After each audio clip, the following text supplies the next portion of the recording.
All right, the next item on the agenda is item 9. No, we don't have a presentation. So I'm going to go ahead and open it for public comment. Thank you, Chairwoman Vargas. Item 9 is to authorize a competitive solicitation for food preparation supplies, and equipment.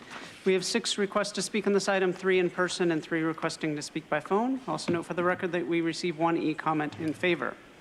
For any members of the public that requested to speak on item 9 by phone, please dial into the conference line using the instructions that were provided to you.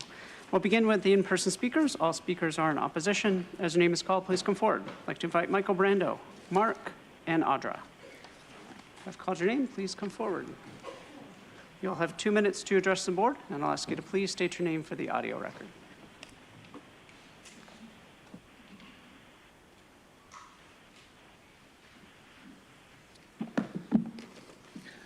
Michael, on this item, I have some comments again about the use of language. And this idea in the overview section, it talks about procuring these contracts based on equity informed. And from what I've seen watching all the deliberations here, the whole idea of equity is very, very, very confusing.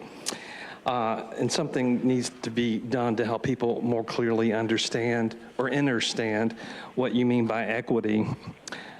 Again, I don't like the fake climate change language in this item that talks about low carbon intensity. All right, and then in the equity impact statement itself, it says that this capacity to provide meals is to help some of the most vulnerable people in the region. Well, that's great, because people 100% do need help. Yet when we were listening to item 3, there was at least one man that talks about they were having frozen food just thrown at them in the hotels.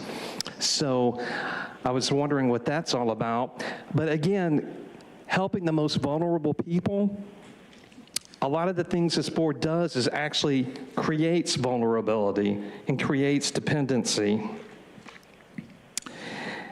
This also says this item is to support sustainability goal number 4, to protect the health and well-being of everyone in the region. Again, that can't be done if we're living under a lie about you know what. Yeah, thank you. Thank you. Next speaker, please.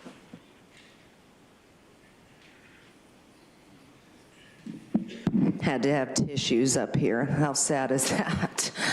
My person uses the name Audra, so vulnerable people. Oh, you guys, the way you word stuff and how you're like, these people need food. We're going to present them with 3 meals a day. We have to feed the people in custody, right? I mean, if we don't, there's going to be severe problems. Yeah, then you look at the homeless, and it's like they're digging through a trash can. Can you imagine doing that? Any of you? Have you ever been in a place where you can't feed yourself? And you're just going, man, I wonder if I have enough money to do that. Am I gonna have to buy this crap? I'd love to buy organic food, but I can't do that. I don't have the money to do it. And then we have these people that are crossing the border. And again, I'm gonna mention it because this is what's happening. And they get 3 meals a day. They get shelter. They get all the things that they need to get where they need to go. And there's all these organizations engaging in it to make sure that they're okay. And then you talk about vulnerable people, and you're ignoring the actual vulnerable people that are sitting here suffering. And then look at all the people that were just here. Look at this tissue box that's been set up here. Why is that? Because people are upset. Because they're wondering, what are we gonna get? Are you gonna give us 1 meal a day? Are you gonna give us 3? Do we have to wonder? I mean, how are we even gonna get into a new place? We can't do that. But then as long as you're providing this food for people in custody, right, and that you've taken off the streets or done whatever with, there's a lot of vulnerable people here. And you guys ignore them. And it's really sad. because you don't have to go through the same. And I only wish that you would so that you could see why it's so important. Because until then, you'll never know. You all are. Next speaker, please. You just don't know it yet.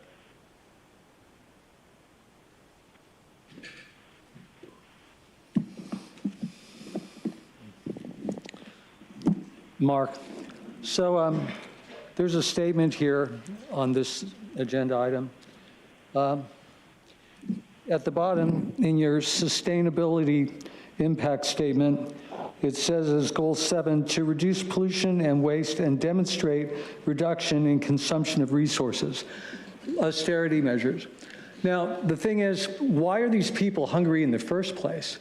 I mean, why haven't you made a society where regular people with very basic jobs can make a decent living and have food? That's really the thing everyone should be asking themselves. That's absolutely criminally negligent that hasn't been provided by our government. And I mean, you shouldn't have to provide it, but there should be a framework for a system where we can make our own living. And I mean, when I was young, for one thing, there were a lot of people that were high on drugs, and they were actually functional. They had businesses, they had families, they were actually doing reasonably well. I mean, people that didn't really work very hard. They did go to work and they did have a job and they were functional. And they made a living and they were okay. We have nothing like that now. People need government help just to eat. It's absurd. These are austerity measures. They're being shoved on the public. It's caused by inflation mainly. And I've spoke about that many times. The Zeitgeist title, the film on YouTube that talks about Zeitgeist Addendum. That's 6 minutes and 40 seconds. You can watch it for 15 minutes. It'll teach most people about the Federal Reserve and how it's causing inflation. That's causing the problem. You guys aren't going to stop it. I know it's not totally within your purview to stop it, your power and authority, but it's your responsibility and duty to have told the people that that's what's causing it and that they need to address it. Thank you. We'll now hear from the individuals that requested to speak by phone. Start with our first caller.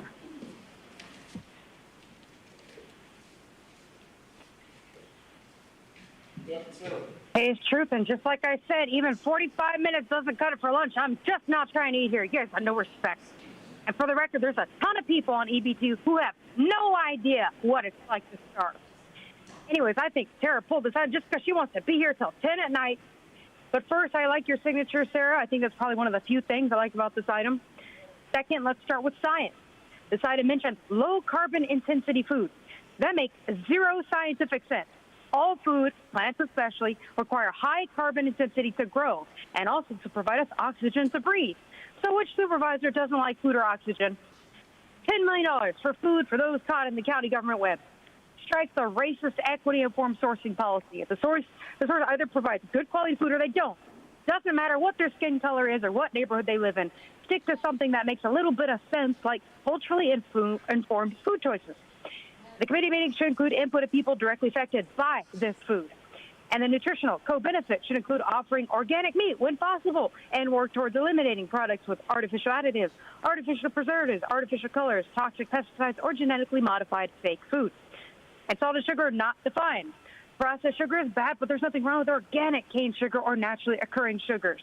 People and policies need to be very specific or there's misinformation. Can't have that, Nora. And the San Diego Food System Alliance's County Food Vision 2030 has what they call a political compass. From their website, quote, the white dominant culture allowed this segregation of food options to take root. Healthy food access, food and farm labor, and land and business ownership are all divided along racial lines. We must transform all aspects of our society to ensure liberation, end quote. That is a racist communist organization that needs to be denounced and dismantled. Because reality is it doesn't matter if I go to Food for More in Acanto or whole price foods in La Jolla. It's all equitably expensive, and nobody discriminates and refuses my money. The only thing that's true is the monopoly of the food supply. But the question is everyone become a farmer. Thank you. Now hear from the next caller.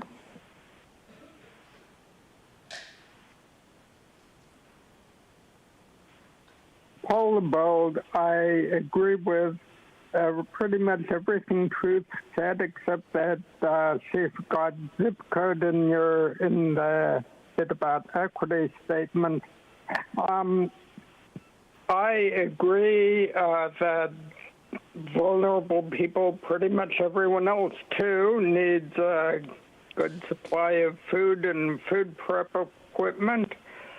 However, I would also ask that you're using quality, non-organic, non-genetically modified food, which, by the way, is often cheaper and without a bunch of harmful chemical additives. It's healthier and also usually easier to digest. But, feeding illegal people first, feeding people on the basis of race, creed, color, whatever, that should be out the window. In this day and age, we have too many vulnerable people to discriminate by those factors. Thank you. Thank you. And Chairwoman Vargas, that concludes public comment on this item. Thank you. Vice Chair Loss-Weimer. Yeah, thank you so much. So, I think big picture, I pulled this item because the county serves millions of meals to people every single year. Those are in our care and in our custody. And this contract we're looking at is a significant contract to provide food throughout our enterprise.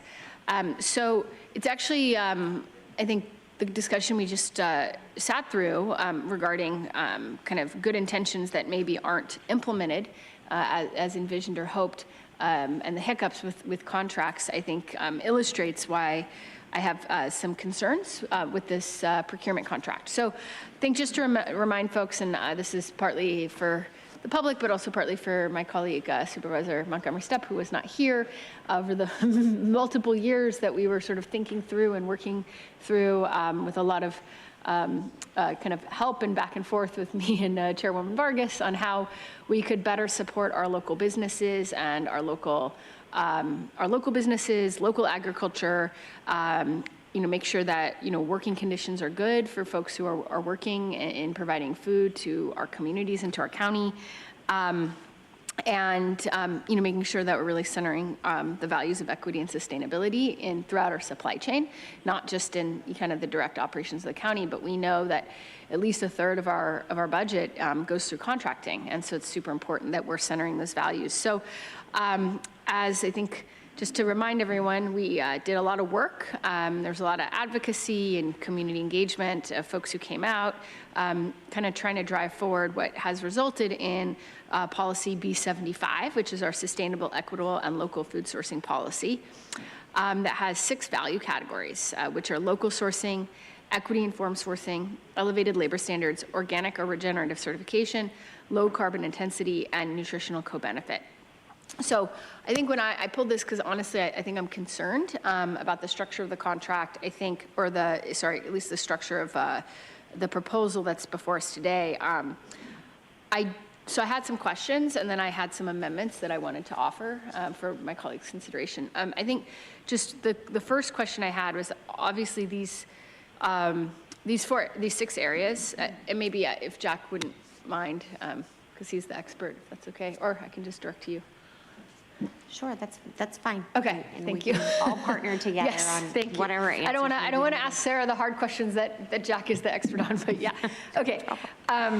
So these are obviously like very niche and particular areas, and I know that the way that this is outlined, that it asks for, there sort of has 3 considerations in the awarding of the contract, of this big contract. One would be price. One would be ability to meet, volume and sort of the scale of what we need. And then the third would be the ability to enact programs and advance objectives and goals within these 6 areas. So I just wanted to better understand, obviously you guys are super expert on price and volume, but I wanted to better understand how you're going to, which experts are you going to enlist, and how you're going to kind of evaluate these responses to our RFP in these 6 value categories. So thank you, Supervisor. So in direct response to that, we are going to take the 6. I wouldn't have put them in the same order that you did. It's going to be a best value, and price will not be the only determining factor. we will start in our solicitation. What we plan to do is take the work that has already been done and report it back to your board, as far as the experts that gave us the report, and also showed that we are already moving well along in some of these areas. But we are going to ask the providers that are going to be giving us proposals to give us a specific set of metrics against these 6 values. And those values will be evaluated as part of the source selection process. We will put together a cross-functional source selection team, the experts that can, both from public health and the other participants, to evaluate those proposals. And then the most important feature of this will be those proposals from our contractors will be incorporated into the contract as a requirement, and then we will monitor to that, and we will report back accordingly. That's very helpful. So how will you monitor that? I mean, what would be, if they put programs forward, and you think, okay, this is a good program, how are you going to monitor achievement of that program? And then what's the remedy, or what do we do if we think that progress is not really being made? So the first step will be really understanding where they already are as far as their achievement of the 6 areas, and also saying we want you to advance these and be specific in their proposals what that advancement is. And then we would monitor that and ask them for frequent reports or periodic reports as makes sense, to hold them accountable for that. There are many remedies we have under our normal contract administration, everything from payment withholds to other administrative remedies we can take during contract monitoring.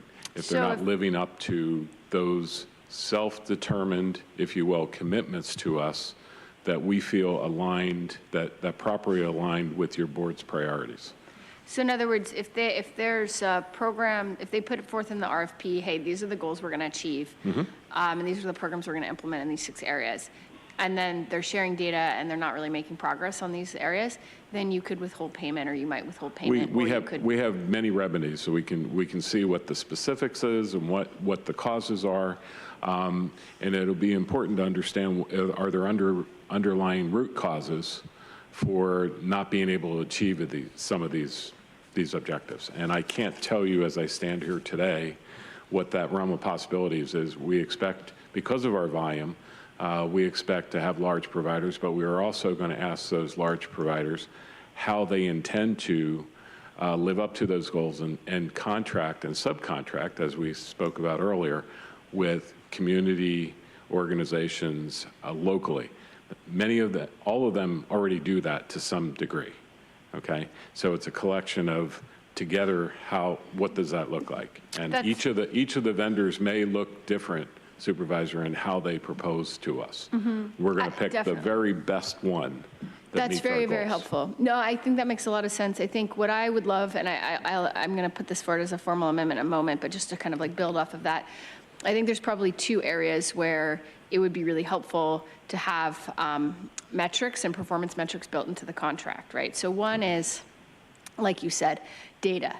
Specifically, like, how are we doing now on kind of goal X, and how are we kind of improving that over time? So, if there's like a benchmark of, we have 100 local businesses contracted, and the goal is to improve that, how much are we improving over baseline? That kind of like set of metrics. And the other area that would be helpful to sort of track and make sure we're really kind of making sure that we're prioritizing is, how are we building capacity to do better in the future? Because it sometimes could be that the work isn't necessarily showing up in a specific hard metric, but there's sort of investments being made to do education to local farmers so that in the future they might be more competitive for those contracts. So like sort of acknowledging that there's 2 areas we could anticipate them working. So I think it'd be great to ensure that we have those kinds of performance, both of those types of benchmarks and program built into the contract. I think that, so just that's kind of putting that aside for a second. The other thing I just wanted to ask about And just to better understand, I mean, I think this is a big contract. It's obviously, you know, difficult to compete for it. But I think we also sat through like multiple hours of kind of foregrounding the importance of really building up capacity of local partners to be able to better competitively compete to be administrators and providers of contracts. So is there any work that you envision that we can be doing? You know, I think I would be really interested in the work that we could do to improve capacity for the future for local, smaller providers to be competitive, acknowledging that they might not be competitive today. Correct. I think it's continuing some of the work that we're doing and getting deeper with community engagement and causing connections with our larger contractors. For example, in this, I would expect that we would be introducing people that may be local providers to whoever that entity is that is the larger provider, and actually putting in that requirement that they subcontract with those community vendors and build and help mentor them to grow in capacity to the extent that they're able to at some point. But it's really a mentorship, connection and mentorship program, I'll call it. That's really helpful. So I appreciate that. None of that's contained in our board item in front of us, and personally, I don't particularly feel comfortable moving forward with this board item without clarifying that a lot of what you described is built into the contract expectations. So that's what the amendments that I've written up. So I've shared them with Andrew, if maybe you could put them on the board.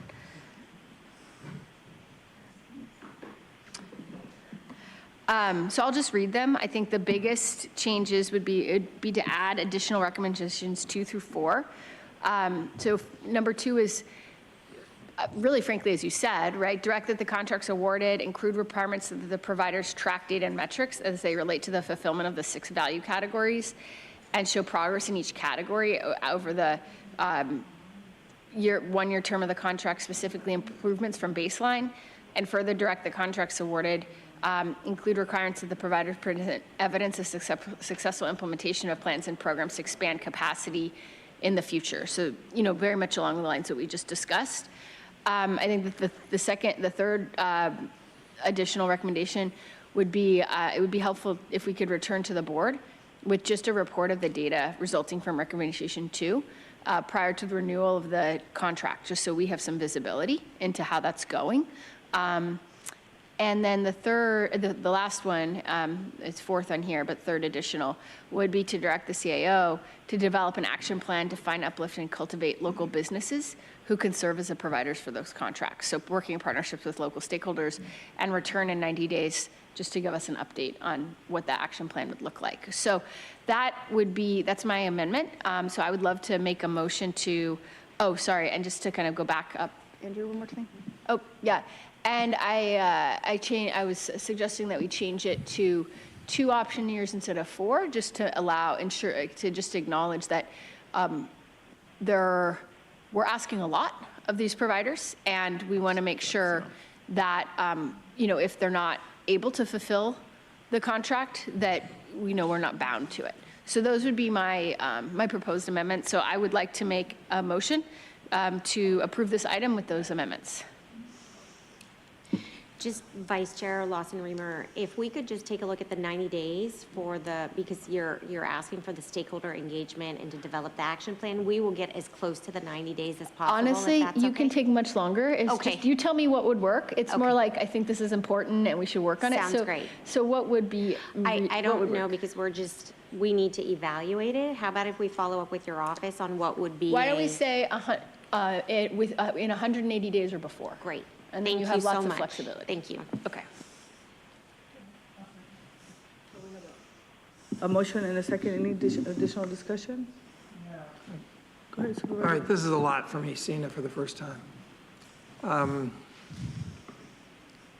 So are we asking in the number 2, the providers to, I guess, show progress in each of the 6 value categories, and that's something they have to submit to to procurement, or how does that going to work? Exactly, just what Jack had explained. So, I mean, nothing different than what he had just explained, but it wasn't included in the direction. So if you want to go ahead. We will be requiring a periodic report, and I need to determine what is the reasonableness of that report. I would expect in their proposal response. Right now, our existing provider, who is Cisco, actually has an annual report. I don't know if they have quarterly reports that we can get, or something that's reasonable for them to produce, especially with regards to our contract versus their whole portfolio. Because obviously they provide food support to many large enterprises. So it would be part of that reporting mechanism that we would get updates regarding our specific 6 values. Exactly. Is that potentially too onerous to ask of our providers? I don't think it is until I ask it. I will find out as part of the proposal process. Because we don't want to lose people either. That's right. I would expect during my proposal process, I'm going to put it out there. Please tell us what the periodic reports would be that you would propose to me.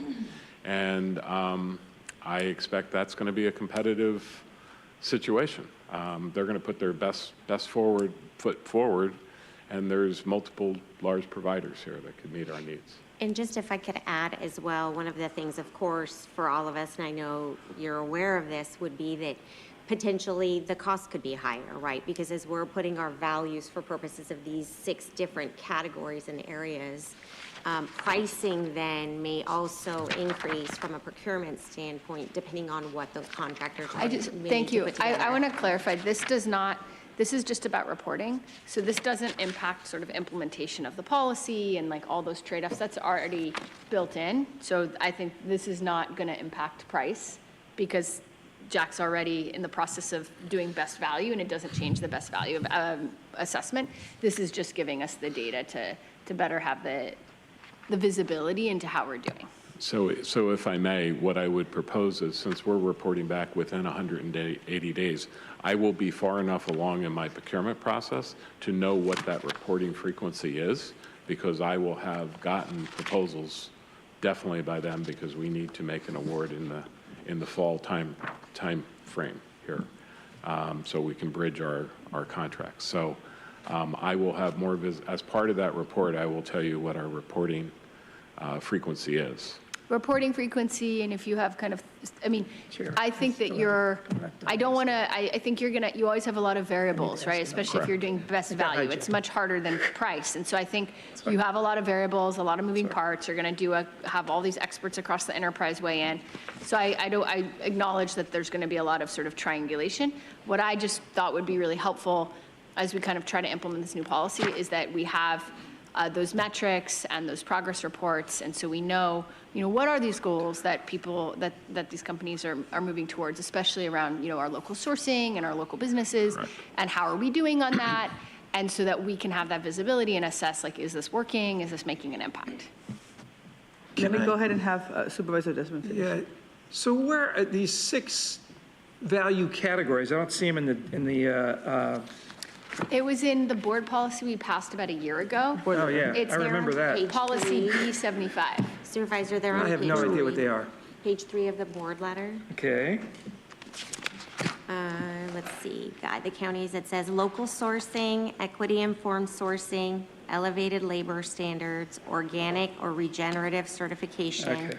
low carbon intensity, and nutritional co-benefit. So we're asking them okay, those are the 6 items that we're asking these food providers. And then, I mean, that's going to be, some of that stuff is hard to, I guess I don't quite understand all of it. Regenerative recertification, I don't understand, but maybe the food companies do. But then with the number 1, you're awarding the 1-year contract with only 2 option years. That's going to me, raise the price of the, if they got longer option years and they think they might still be on board, they might be able to give us a better price knowing they have 4 years as opposed to 2. So why that change? That's a great question. I think what I am concerned is I don't want, if what we're gonna do is we're gonna put this out, we're gonna put an RFP out, we're gonna get back a lot of like proposals. We're gonna evaluate which one sounds the best. I trust Jack and his team are gonna do a great job, pick the one that sounds the best. But then they're gonna go out and implement the contract.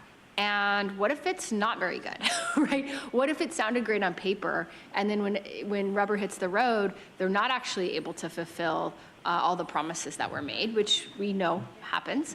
I want to make sure that we're in a position to be able to not just be on kind of the course of least resistance, which is, oh, okay, we're just going to like renew, but instead are able to make sure that our providers know we're going to be looking at how well they're doing in these areas, and if they want to be competitive the next time an RFP goes out, that they need to have, lived up to their promises. And so what I have seen many instances where we'll do around here, where we'll do lots of option year renewals, and then there's almost like an autopilot where we just kind of renew and not as much accountability. So I want to make sure that there's an expectation that these are real promises, that we're not just gonna, like renew contracts. If I may, regarding the automatic renewals, we do not do, on these types of contracts, we do not do an automatic renewal. We evaluate it year over year. To Supervisor Desmond's comment about going out to a marketplace with this size of a contract, having only a 3-year contract versus a 4-year contract will change their pricing methodology for all the reasons you can expect. However, when we award option years, we're under no obligation to continue into the next option year, depending on our reporting and their monitoring and how they're doing. And we could always go out early. We could go out after the first base year. We could go after the first option year. We would go out to the marketplace again. The other thing is the variability of the marketplace that we're in from time to time. I would rather have that a little bit longer so we have the options, because then to do this process over again, obviously is administratively, there's administrative effort to go through this recompetition. That makes again. sense. Then with that clarification, I would be happy to keep it at the initial 4 years, as long as the kind of legislative intent is clear, and that I'm clear on the record here that you will be evaluating each year, kind of a fresh slate, blank slate, not kind of on an autopilot, and you'll be evaluating whether the provider really is fulfilling their obligations, not just in these value areas, right? Like also in best value and in volume and those other aspects as well. There's really three avenues that I will look at. Availability of the foods that we're ordering, because if I do not have the product and it's on time, that'll be an issue.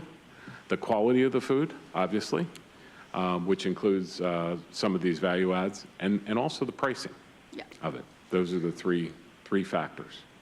Okay, then I'm happy to take your suggestion, my colleague Supervisor Desmond, and stick with the initial 4 years with clarity that these are options on our end, but not an obligation. And if you get this data back and these performance is subpar, that we will be taking a second look. Thank you. I think you're already asking a lot or more from these providers with making sure they're abiding by these 6 different values. So I do think putting that and only the 2-year option. So I can support. I'll willing to support if you leave with the 4 years in there, and then we work on those other metrics as it goes along. Happy so I think that's what you're trying to get at, isn't it? That's exactly right. Okay. I think our last item was really illustrative of sort of some of the challenges that we've encountered, and I want to make sure that when we're, moving forward with such a big thing that could impact so many small businesses in our region and local providers, that we're really being thoughtful about how to track whether our policies are actually being implemented. So, okay, yes. Thank you. Thank you.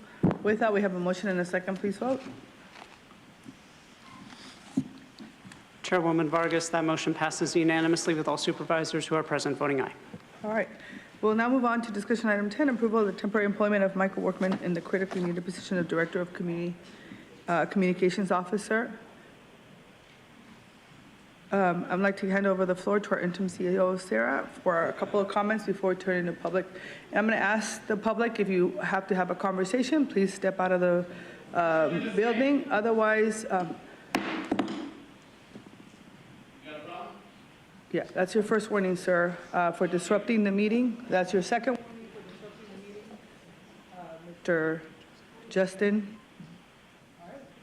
you've been warned. Thank you. Chairwoman Vargas and members of the board. After nearly 25 years with the county, Michael Workman will retire on March 21st from his position as Director of the county's Communications Office, or CCO. The Director of CCO is an important position that reports directly to the CAO and serves as a key advisor for the CAO and county leadership. I believe it is important for a permanent CAO to be part of the recruitment and selection process for this critical position for our organization. Mike has agreed to return as a retiree rehire during this interim timeframe. Today's recommended action would approve the employment of Mike Workman as a retiree rehire Director of the county's Communication Office. Thank you. Thank you. With that, I'm going to open it up for public comment. Thank you, Chairwoman Vargas. Before we hear from members of the public, I'd like to note for the record that pursuant to Government Code Section 54953, prior to taking final action, the legislative body shall orally report a summary of a recommendation for a final action on the salary or compensation paid in the form of fringe benefits of local agency executives. This item includes Michael Workman returning as the interim Director of County Communications with an hourly rate of $83.27. With that, we have 5 individuals requesting to speak on this item, 3 in person, 2 requesting to speak by phone. We did not receive any e-comments. Any members of the public that requested to speak on item 10 by phone, please dial into the conference line using the instructions. I'd like to begin with the in-person speakers. All speakers are in opposition. As your name is called, please come forward. I'd like to invite Mark, Audra, Consuelo, and Michael Brando. If I've called your name, please come forward. You'll have 2 minutes to address the board. I'll ask you to please state your name for the audio record. Michael, okay. The county communications office, the director of that, reports to the chief administrative officer. How interesting is that? Now, this is not anything personal about Michael Workman, but it's about this role here, because this role is basically about propaganda hub update operations. The County Office of Communications, I actually go and look at the website to see what's being said there, what's being presented. And then other people ask, and then we start having conversations about it because it's so much propaganda going on. So wouldn't it be interesting if there was no office such as this at all until we can start telling the truth? It says that the equity impact statement allows for formulating policy, managing, and directing a centralized public information and media program that serves as the official channel of communication between the county and the public.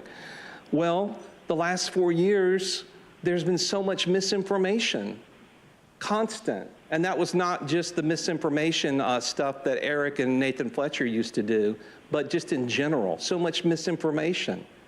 So how about stepping back a little bit and doing away with this position totally? That would save nearly $300,000 a year. That's a lot. That's a lot. And then people wouldn't be exposed to misinformation. Yeah, consider that. Thank you. Thank you. Next speaker, please.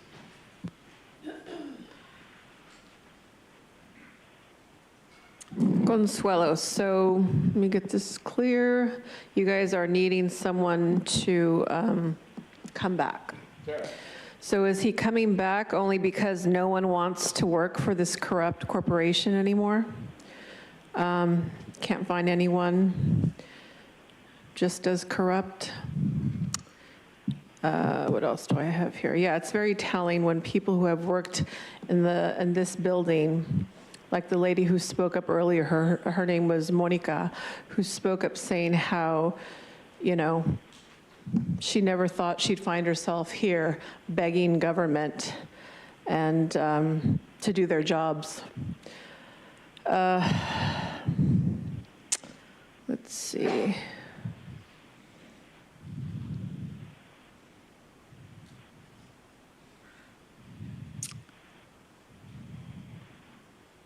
Yeah, that's all I got. Next speaker, please. Also like to invite forward Gambler. Thank you.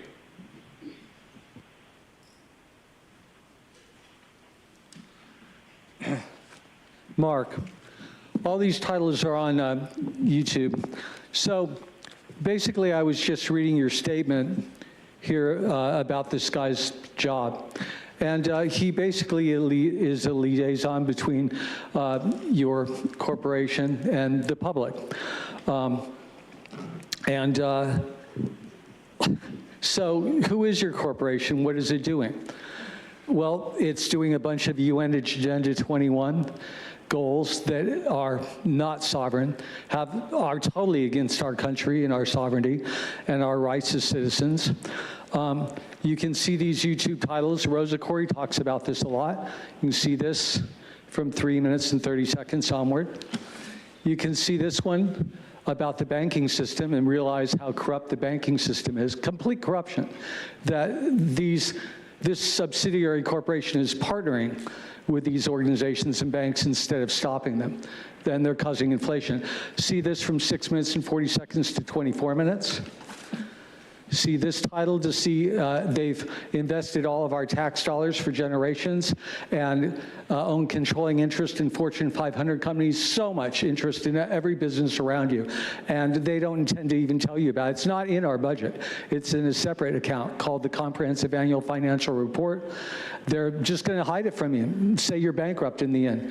And keep it for themselves. That should be divided among all American citizens equally.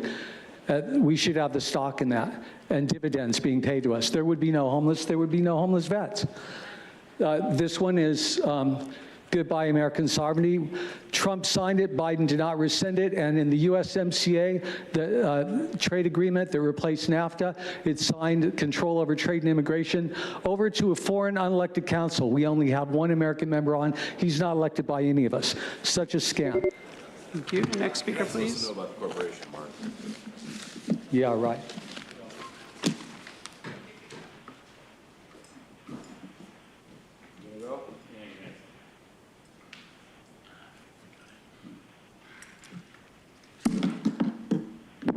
Gambler here. I want to go ahead and talk to you about the county corruption.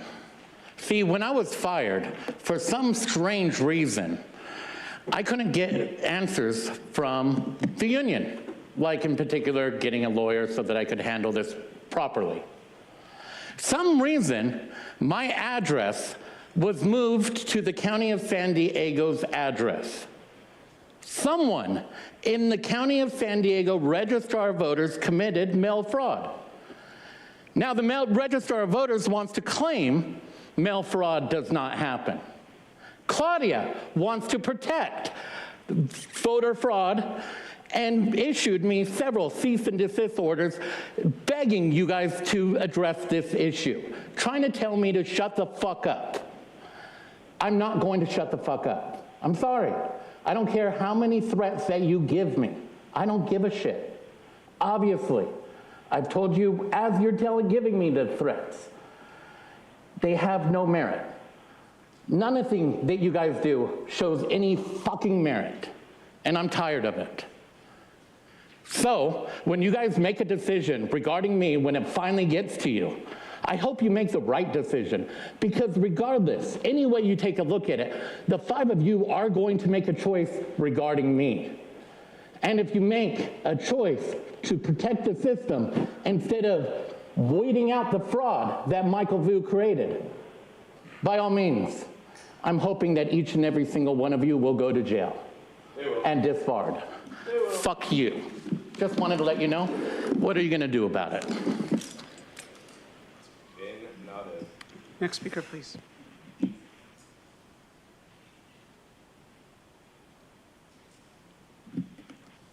Can't move this anymore.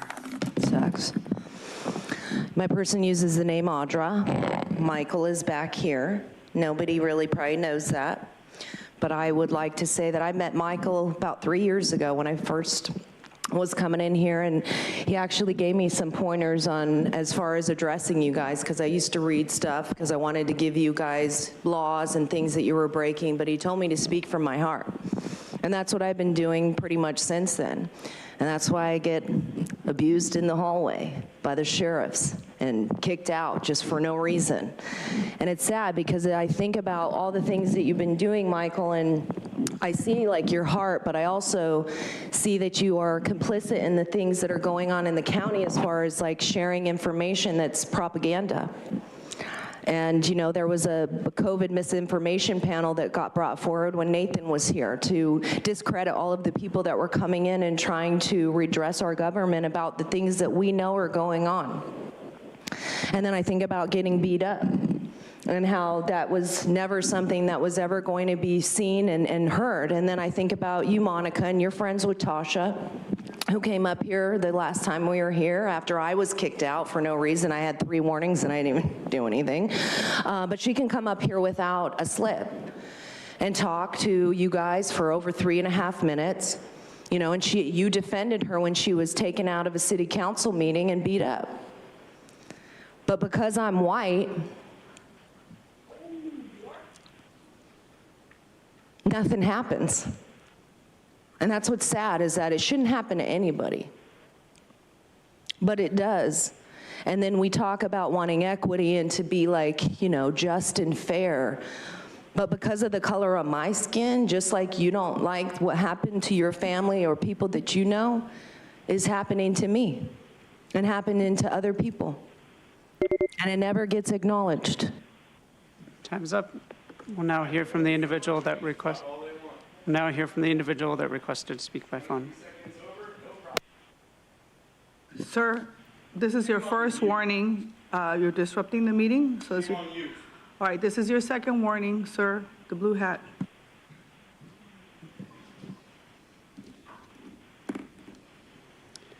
The caller can please go ahead. Okay, great. It's true. Oh, man, you blue hats and you red hats and all you dumb hats. Can you just be quiet and let me talk? Oh, man. I'm just getting annoyed at this point. The Director of County Communications, Michael Workman, is finally retiring, but there's nobody to fill the gap.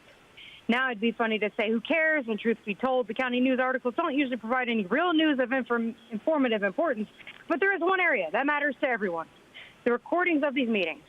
The recordings that I have seen improvement in, with the camera crew panning when necessary, capture video, flags, and signs, and have increased the video volumes when I pointed out, and I appreciate all of that. Only 2 areas of improvement have not been met. 1, a video screen showing the supervisors during speakers' time for attendance and transparency.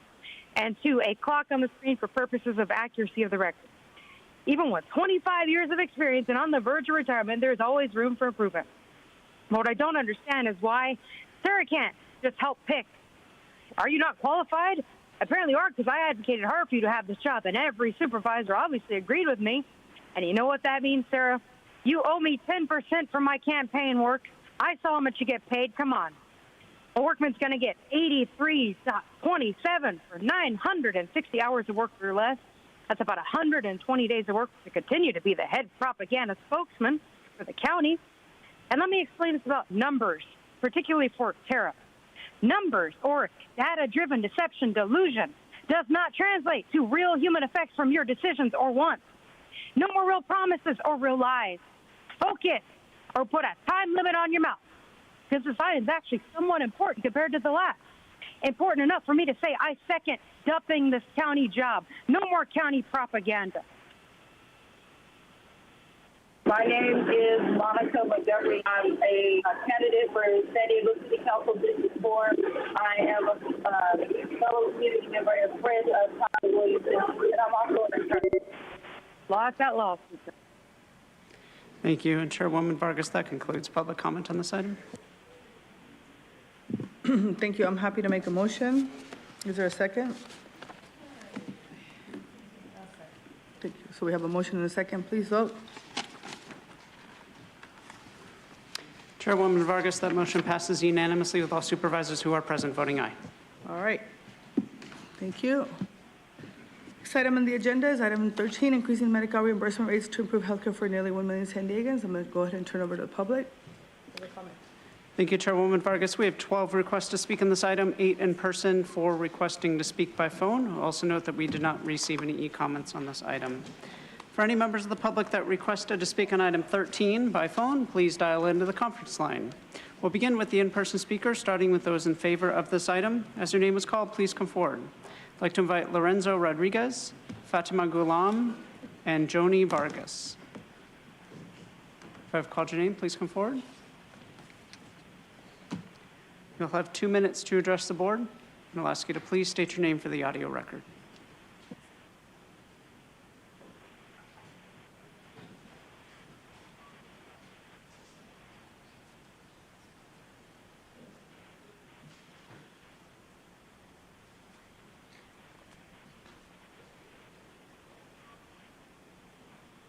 I'm sorry.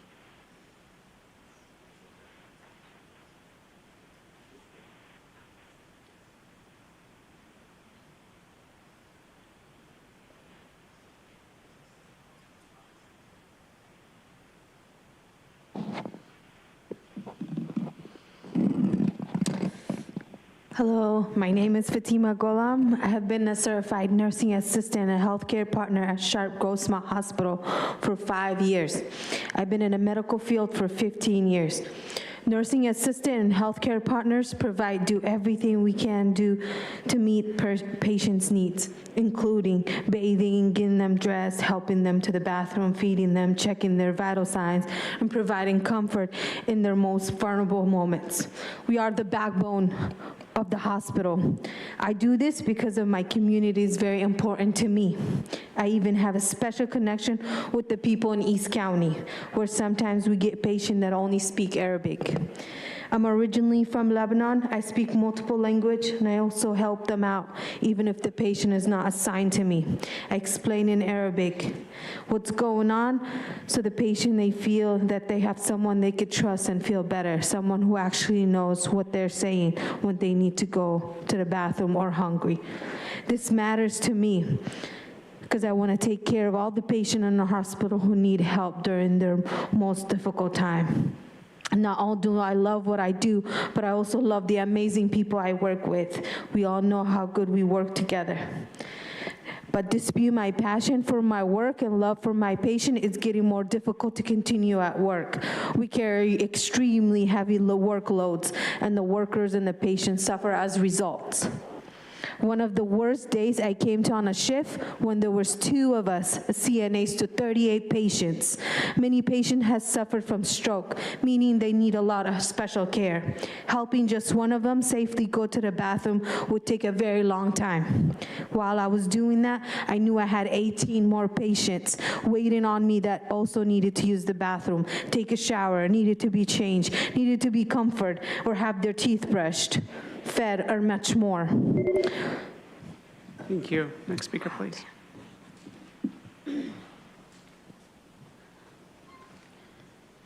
Thank you so much. Esteemed members of the Board of County Supervisors, my name is Joni Vargas, a phlebotomist from Sharp Grossmont Hospital, and a first-hand witness to the daily narratives that unfold within its walls. Hospitals, in their essence, are a reflection of our society's heartbeat, vibrant, diverse, but also deeply revealing of the chasms that exist within our healthcare framework. My role is unique. I'm not just a phlebotomist, I'm a listener, an observer, a confidant to those whose veins tell stories of hardship and resilience. These stories form a tapestry of lived experiences that vividly illustrate the urgency for enhanced Medi-Cal reimbursement rates.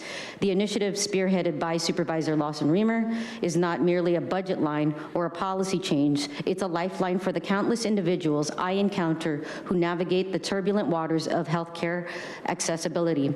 In the microcosm of our hospital, we see the reality of healthcare disparities. We see the rich and the poor side by side, yet worlds apart in their access to care. We see the outcome of a society that has yet to fully embrace the necessity of uplifting those in need. It's not just about providing care, but about providing quality care that empowers individuals not merely to survive, but to thrive. Quality health care is not an abstract ideal. It's a concrete necessity that becomes all too well when a patient looks into your eyes seeking reassurance that their health is not determined by their economic status. This initiative is a declaration that San Diego, will bridge the gap. We will ensure the marvels of modern medicine are not reserved for a few of the privileged, but are accessible to all who call our city home. Today, I urge you to consider the stories that will never reach your ears, the faces that you will never see, and the lives that are profoundly affected by your actions. By supporting enhanced Medi-Cal and reimbursement rates, you're choosing to invest in the very fabric of our community. Thank you. Thank you. Final call for Lorenzo Rodriguez. I'd like to invite forward the speakers in opposition: Mark, Audra, Michael Brando, Consuelo, and Oliver Twist. If I've called your name, please come forward.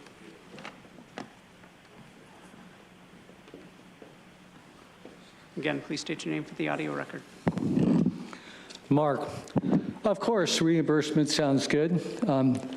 I read your statements, 88 cents on the dollar. However, it's important to see what kind of medical care the hospitals are providing. Well, here's Michael Yaden. He's, as I recall, vice president, he was vice president of Pfizer, stating that the vaccine, and whether you like it or not, he's the vice president, stating that he would have never used the mRNA approach that they did for the vaccines, which they say works so well, they want to use it on all vaccines now. And he says any 101 immunology student would know that first year never to take this approach because it creates spike proteins that are toxic. His own statement. He doesn't think it could be accidental. So you can see that title. These are all on BitChute, YouTube, or anyway. This is a YouTube video, or some of these are just titles of articles. So these are about excess deaths. We have an incredible amount of excess deaths that aren't being explained. Insurance companies, of course, are raising rates because of it. U.S. troops still train on weapons with no risk of brain injury. This is how much they care about our soldiers working for us. They shoot, I forget what they are, like bazookas, and they're so close to their head, they just cause damage. Nora, who is our chair here, is also the chair of Sanday. And if you look up this title, this meeting from last February at 1 hour, 22 minutes and 50 seconds, shows her working with the UN, people from Europe, with the UN, that's right in the title, the UN Habitat, to limit your movement. Every totalitarian society takes your weapons and limits your movement. There are some others. The legal immigration isn't helping the hospital. Thank you. Next speaker, please.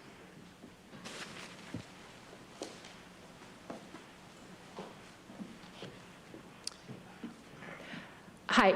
Good afternoon. Oliver Twist here. So to borrow a device from Michael, I support the premise behind this item.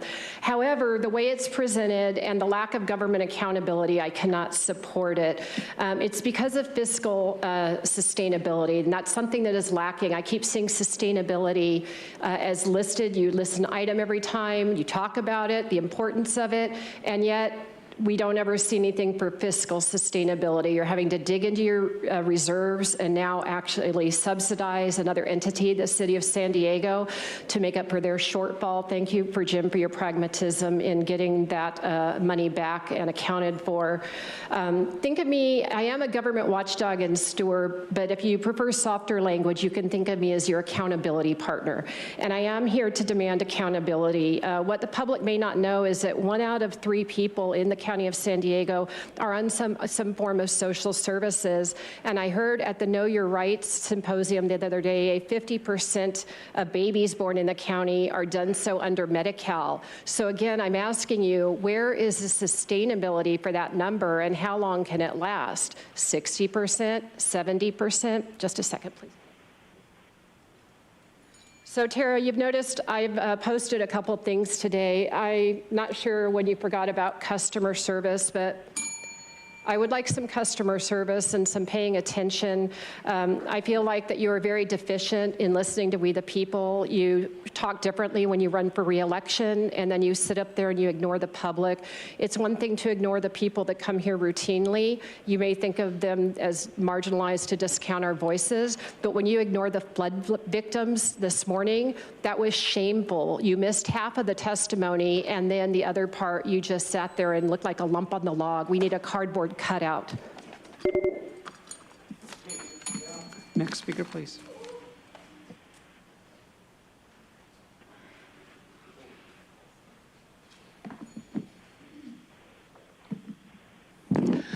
Michael, over the last 4 years of the counterfeit pandemic, some of the best people I have met are nurses.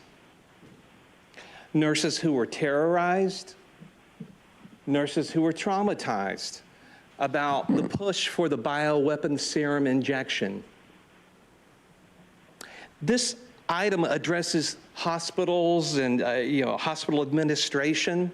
We got to see the vile nature of some of the local hospital systems I didn't know about before August 2021, when Nathan Fletcher paraded this host of CEOs and administrators of all of these medical systems, and they were promoting the bioweapon serum injection.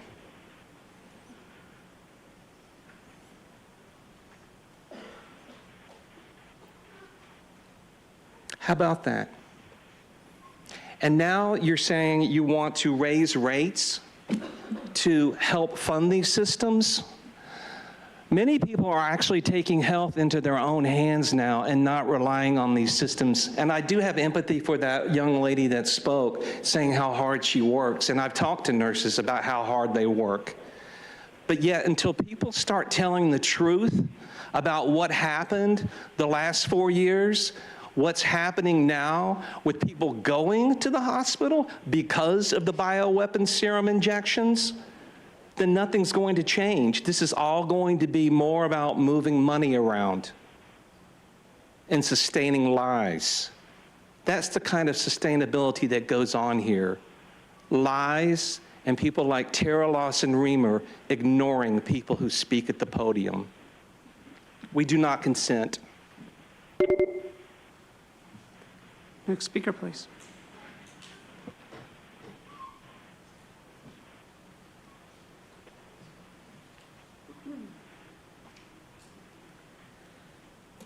Consuelo, more lives here begging government for help. Everything negative is a result of this local government that has their filthy hands taint everything it touches. All done on purpose, all done to fulfill an agenda. Government is huge now, and so are our problems and poverty. Everything government does is to keep society debilitated and entirely reliant on them. So much is lacking with this local government, including accountability and integrity. There's no trust anymore. There's no transparency. People have lost hope and faith in these local supposed leaders. I want to remind the people here and who are listening and who are concerned about the future of their children, our children, the future of humanity. It is up to us. Please get involved. Please pay attention, not only when the boot is directly on your face or you're affected, but it's a trickle down. It's just a matter of time when all these people here on the dais will be eventually affected by their own policy. It's hard for them to imagine it, but it's not even around the corner, it's here. Thank you. Next speaker, please.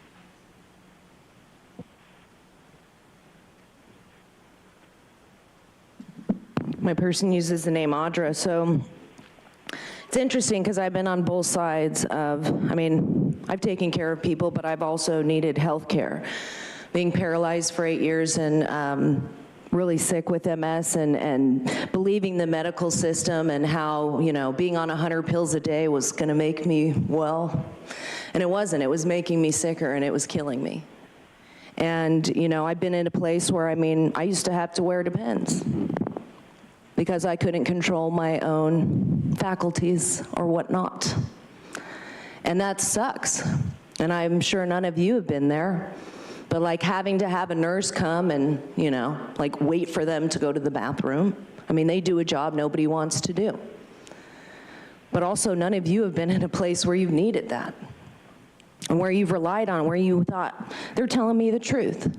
Right? But then once you see a different side, and once God gave me another chance at life, because I shouldn't be here, but I am, I saw things for what they were. And it's like with all this COVID stuff and all the things, like Michael's saying, like when we can actually acknowledge what's been going on for the last several years, then we can get somewhere. Because people shouldn't be incentivized to kill people or get a COVID test that's positive. Put somebody on a ventilator, give them vaccines, whatever it is. It's a money-making business. That's why all of the medications they give, there's incentives to prescribe it, right? And then we don't think about all the people that are suffering because of it. And as long as we ignore it, then we can just go along to get along and things kind of perpetuate. But when we're ready to acknowledge the truth, that's when things will change. And until then, all things are going to happen or people are going to suffer, and a lot of it is going to be at your hands.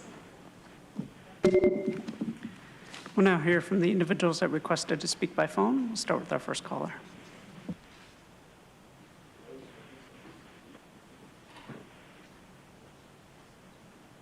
Good afternoon. My name is Monica Montano, and I'm calling on behalf of Scripps Health, a nonprofit integrated healthcare delivery system serving San Diego for more than 100 years. We support this proposal that aims to increase access to equitable health care for California's Medicaid, known as Medi-Cal beneficiaries, providing health care coverage to nearly 100,000 low-income San Diegans and approximately 325,000 children. The county's engagement on Medi-Cal reimbursement shortfalls is important.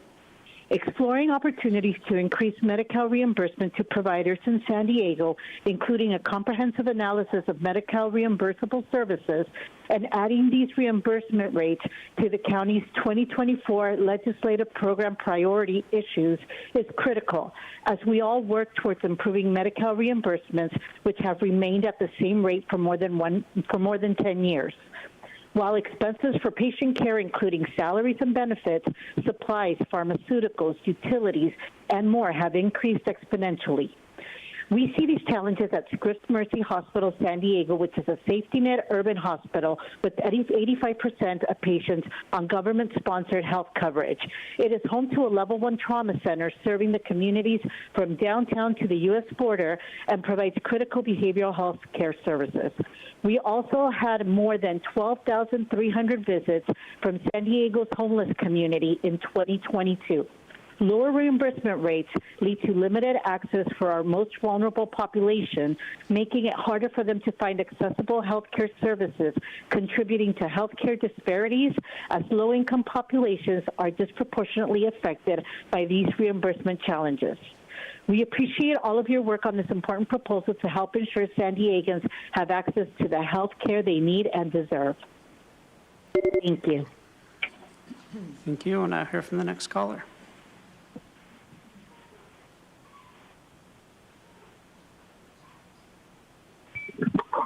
Paula Bold.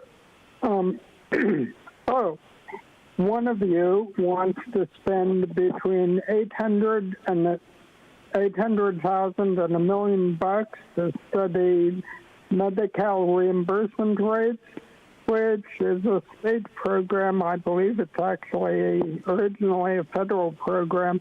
and not in his, her, or your control. If you want to improve health care, you will have to improve doctors, and not simply reimbursement rates. For instance, there seem to be a lot of doctors still pushing mRNA vax and discouraging other remedies for COVID, which, by the way, have less side effects. Or there are people who seem to have ignored the TB spreading in this county until now. The cases have increased 17%, and we're being notified months later of possible exposure. We have all sorts of testing, which is oversensitive or tests for the wrong thing, and most standard medicines these days have so many side effects, it's no wonder people are dying younger and at a greater rate. But the art of checking for drug interactions is tricky, and some doctors won't do it. So, you know, I really think the doctors are a big factor in the need for Medicare rates, and at a time when you can't feed all the people in this county, you'd rather feed illegals. I mean, it's ridiculous. You aren't really taking care. Thank you. Now hear from the next caller.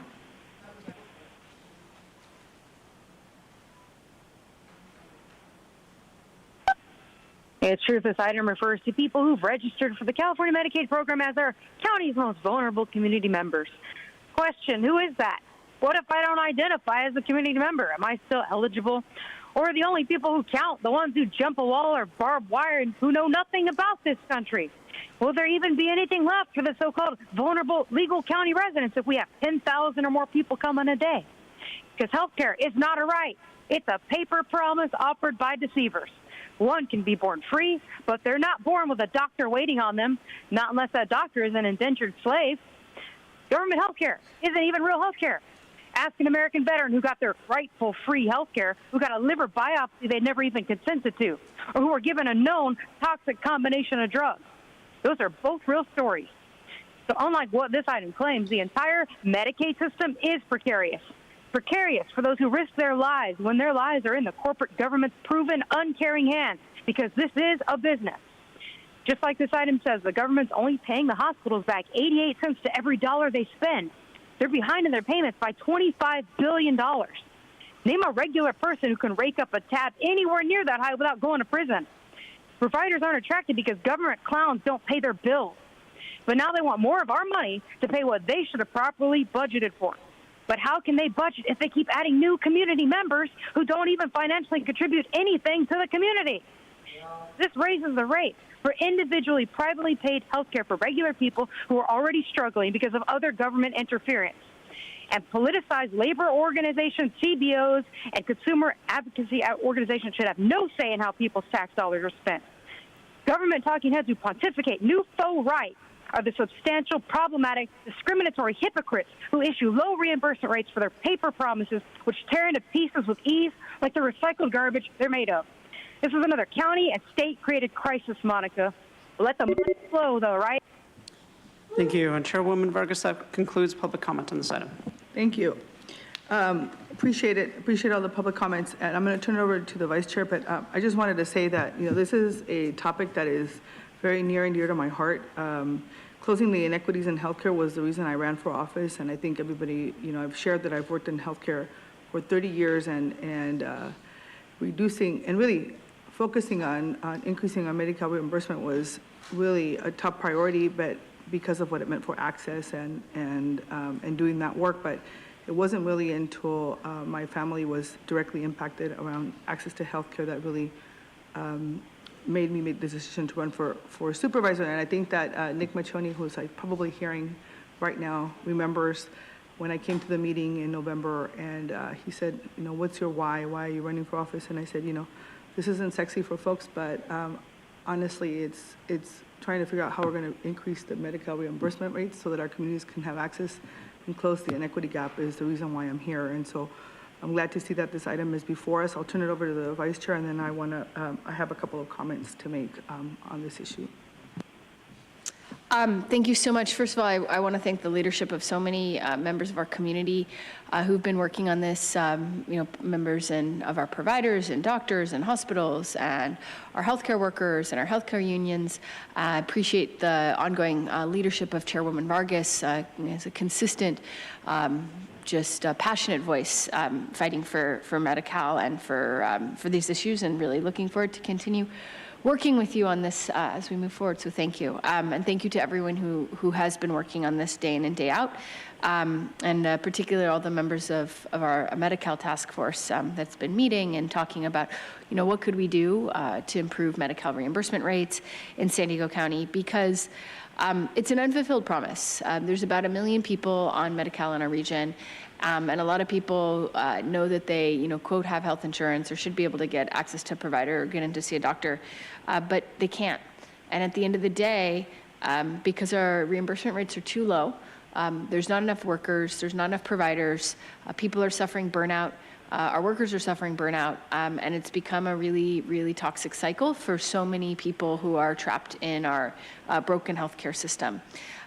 This issue of Medi-Cal reimbursement rates that are just far too low hurts the people that it was designed to protect, but it also erodes the quality of healthcare for every single resident of San Diego County.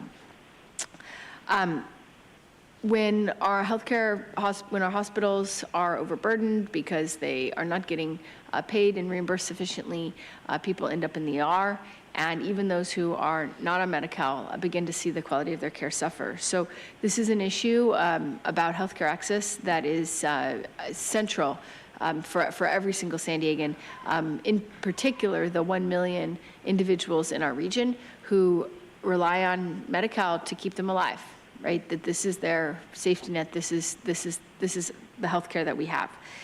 We know that our hospitals receive about 88 cents for every dollar spent on Medicaid, and that last year resulted in an underpayment, I wrote this down, of nearly $25 billion. And we in California rank near the bottom when it comes to Medicaid reimbursement rates. So what we are hoping to do, and the reason I brought this board letter today, is to approve a series of studies and movements and actions to begin to tackle these issues of Medicaid reimbursement rates. And we're really focused on enhancing access to and quality of healthcare by increasing reimbursement opportunities for healthcare providers. So I'm asking county staff to conduct an analysis of Medi-Cal reimbursement services, including identifying ways to leverage existing resources through intergovernmental transfers and seeking ways to obtain Medicare matching funds, looking hard at the things that are working and are more impactful in other parts of California and across our country, to identify ways to optimize Medicaid revenue and reimbursements for services provided by counties.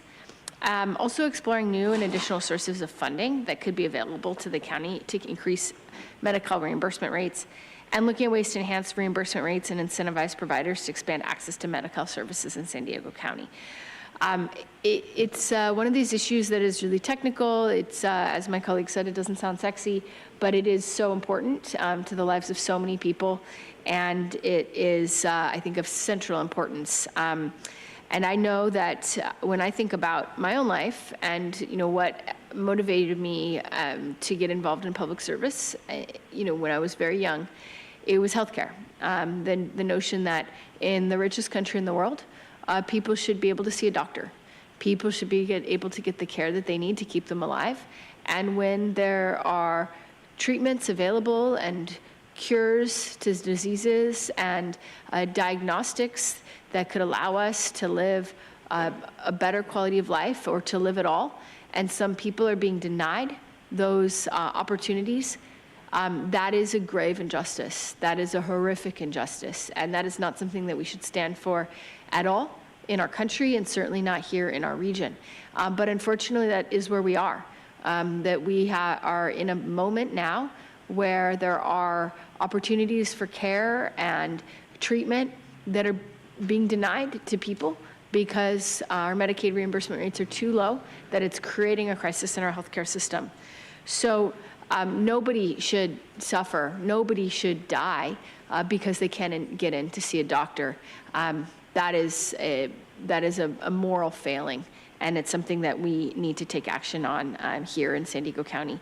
I just also want to uplift that as part of this proposal, I'm also pushing for action to reduce prescription drug costs by having San Diego County advocate for legislative and administrative actions to move the needle on the huge cost of prescription drugs that are weighing down so many people in our region, people who can't afford life-saving medicines because these drugs, which are being sold for sometimes 10 or 20 times less in other countries, are just completely out of reach for people in our region. So we need to do a lot better on prescription drug prices, and that's another thing that we're going to be looking on as part of this initiative. So there's a lot of this board letter is very complex.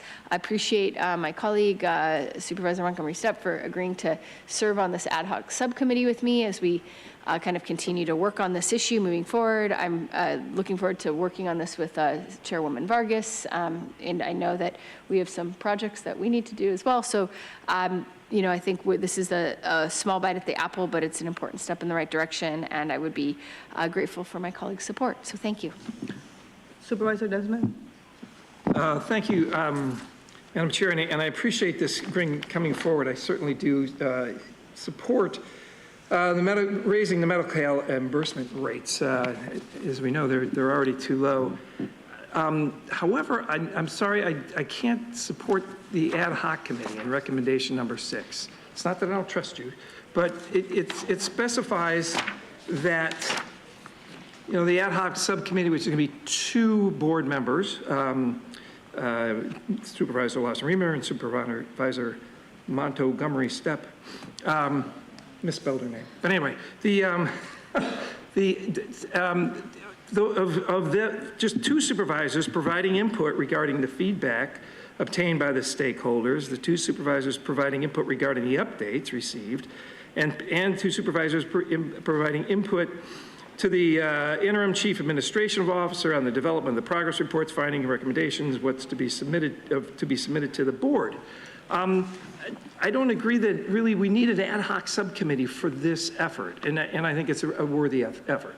But, you know, like I said, nothing against my colleagues, but there's no reason the whole board shouldn't be engaged in this. I think, and I'm not done. I see you going for your mic. Yeah, I have no reason that we shouldn't all be. And ad hoc committees are not in public, and therefore they're not as transparent as I think we could be. So we should be transparent, especially with something like this. I think staff could take direction, staff could handle this very well, and come back to the full board incrementally, make sure that they're on the right course. And I can't support this as written, and I truly do want to see increases in Medi-Cal reimbursements. I think it's a very well thought out board letter. It's on the right track.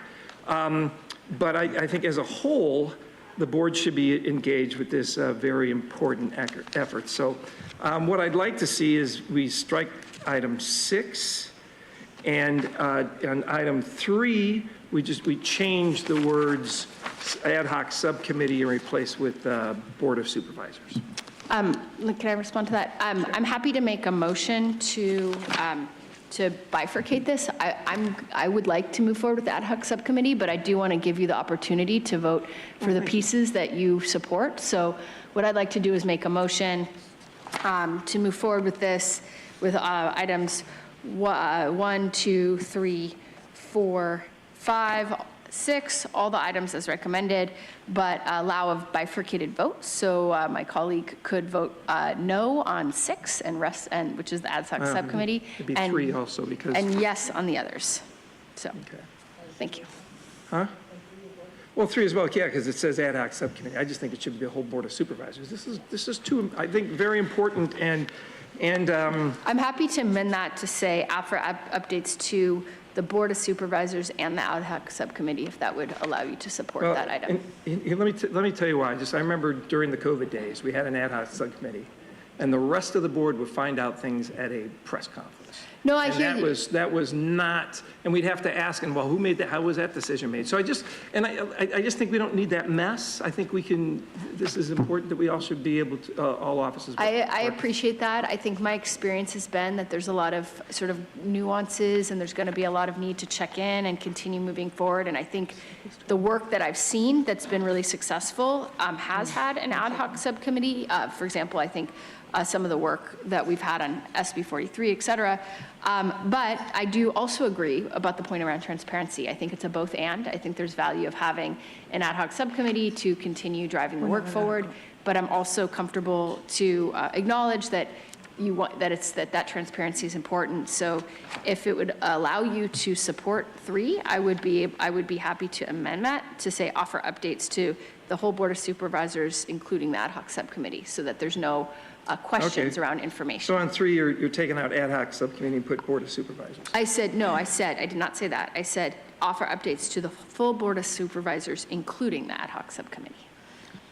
So just for clarification, SB 43 is not an ad hoc subcommittee. Sorry if that, I didn't mean to muddy waters. Apologies, I'm not trying to. No, it's okay. I'm not trying to muddy, it's okay. I don't want to get us distracted. I want to acknowledge that the importance of the information sharing that I think my colleague has identified, because I do think that is really important to have that kind of information flow and that transparency, and balance that with what I think is a really important need to have a subcommittee that can really focus on driving the work in a day-to-day way. So I am happy, and again, Supervisor Desmond, if you can't support it, you can't support it, but I'm happy to make amendments to earn your support if that's something that you're interested in.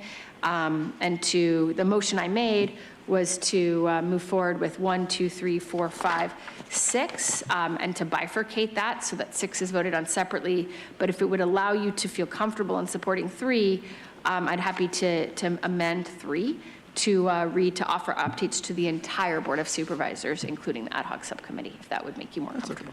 Okay, happy to do that, because I want to acknowledge that has been a concern I've shared in many cases as well. So It usually bites us, but anyway, okay. Yeah. Okay. And for the record, because I was on the subcommittee as the vice chair from the COVID, I don't think we can, yeah, the one I was in was we were telling you everything that was going on. But anyway, the reason why I share that is because I think it's important to make the distinction under an emergency circumstance, which is what we were under, right? And this is not an emergency issue. I mean, it is an urgent issue for our region and for our communities, but it wasn't the subcommittee that was created specifically to an emergency that we were trying to address. A couple of things that I just want to add on this is that I think this is a very complex issue that, like I said, very, very near and dear to my heart. And I think what is really important is we're talking about Medicare reimbursement rates, but what we're really talking about is human beings being able to have access to healthcare, and how do we close that gap to make sure that in our communities people have access to that healthcare. And I think I'm going to be super honest. A subcommittee that doesn't include all of us makes me a little bit uncomfortable, but I understand some of where it's coming from but I want to make sure it's clear, because out of the so there's a total of 325,000, nearly one third of the children ages 0 to 18 have access to Medi-Cal in the county of San Diego, over almost 980,000 people, and out of those, 33.59% Medi-Cal recipients are from the Latino community, and out of those, over 63% are in my district. So for me, it's extremely important that somehow I'm engaged in this process, and so I don't know how the subcommittee is going to work and how I get to provide feedback and make sure that our communities are part of that. I trust you, and so I'm having a really hard time with it, but I want to make sure that I put that on the record, because for me, as this is something that I've been working on for a long time, and our communities are directly impacted, and it's the South County communities that are really impacted, that is a little bit of a challenge. But we've done a couple of different things on this board to be able to expand access to healthcare, including making sure that as of January 24th, we were able to make sure that we work together so that we have 4 healthcare plans, right, that were very focused on how we were going to access this, challenging the state a little bit and around how we were going to make sure that people had access. And knowing the facts, right, that, sharp Medi-Cal reimbursement rates are 70 cents per dime, even though the rest are 88%. So the low reimbursement rates, and the contributing factor, absolutely an issue that we are monitoring. But I want to make sure that we don't forget what this is all about, right? This is about healthcare coverage, and I know that you and I are going to be working on a couple of other items, Vice Chair, so I trust that we're going to be moving together on some of these items. But it's really about basic healthcare for our communities, and the expansion that's been made by the governor on Medi-Cal for other communities that had never had access, including our undocumented population, is something that I'm absolutely interested in better understanding and how we're doing our work as we're moving forward. And so this is about emergency services, hospitalization, maternity, newborns, rehabilitation, substance. There's so many issues. And so I just want to make sure that as this ad hoc committee is moving forward, that we don't forget that some of us are also doing that work parallel on the ground. And how do we do that, I think, without duplicating efforts, I think is going to be a really important piece of this work. And so, Medi-Cal is very complex. It's a mixture of federal, state, and local dynamics. And I think everybody's aware of that. And I think all of us here are very, very concerned about the future of it, especially, I think, the work that you've done, Vice Chair, around making sure that we have a workforce that understands what the need is. But I do have a couple of questions. And so I think as it refers to the behavioral health, right, and the mental health plan in our county and the middle payment form, what are the impacts around the negotiations? Because I want to make sure we're not crossing lines anywhere. And so I'd like to ask staff to really share some of that dynamic. And then I also thoughts about, is there any conflicts about the non-interface? I know that when we were doing the work about identifying who the plans were going to be, we had to be very careful about where we could and couldn't and what we could say and could not say. So I just want to make sure that we put it on the record so we're very clear. And then also making sure that the providers understand and really understand what the leverage of, maybe it's not called an ad hoc group committee, maybe it's called a working group that brings people together. I don't know. I want to get legal to really provide a little bit more insight, because I understand the intent and I don't want to get away from it. If it's okay, I will start, and then certainly Claudia, and then Eric and Luke with anything that you might think should be added. I appreciate the question that you're asking about behavioral health services, and I believe the Vice Chair, if you look on page 6 of her board letter, the very last paragraph refers to the dynamics that we're really in the midst of right now, which is we, from a behavioral health services standpoint, are in the midst of negotiations right now. And so as we're looking at the work, the very important work that would be moving forward, whether it's an ad hoc committee, working group, whatever the body would be that would be really reviewing this, we would be excluding the behavioral health services facets from any of those discussions that would be taking place as part of the ad hoc and the working group because of conflict of interest, interference, as those negotiations for rate setting are taking place with those providers. So as we're looking at the recommendations, really as you look at page 2 and page 3, recommendation number 1 and recommendation number 2, what we would be saying is direct the interim chief administrative officer to conduct an analysis of Medi-Cal reimbursable services provided by the County of San Diego. My recommendation would be that we say excluding services provided by behavioral health services and behavioral health services network of contracted providers. That same language being inserted into recommendation number 2 so that it makes it very clear what the intent is, and that BHS, for purposes of the rate setting, the negotiations, would not be part of the topic of conversation. So with that, Claudia, if you have any additional thoughts.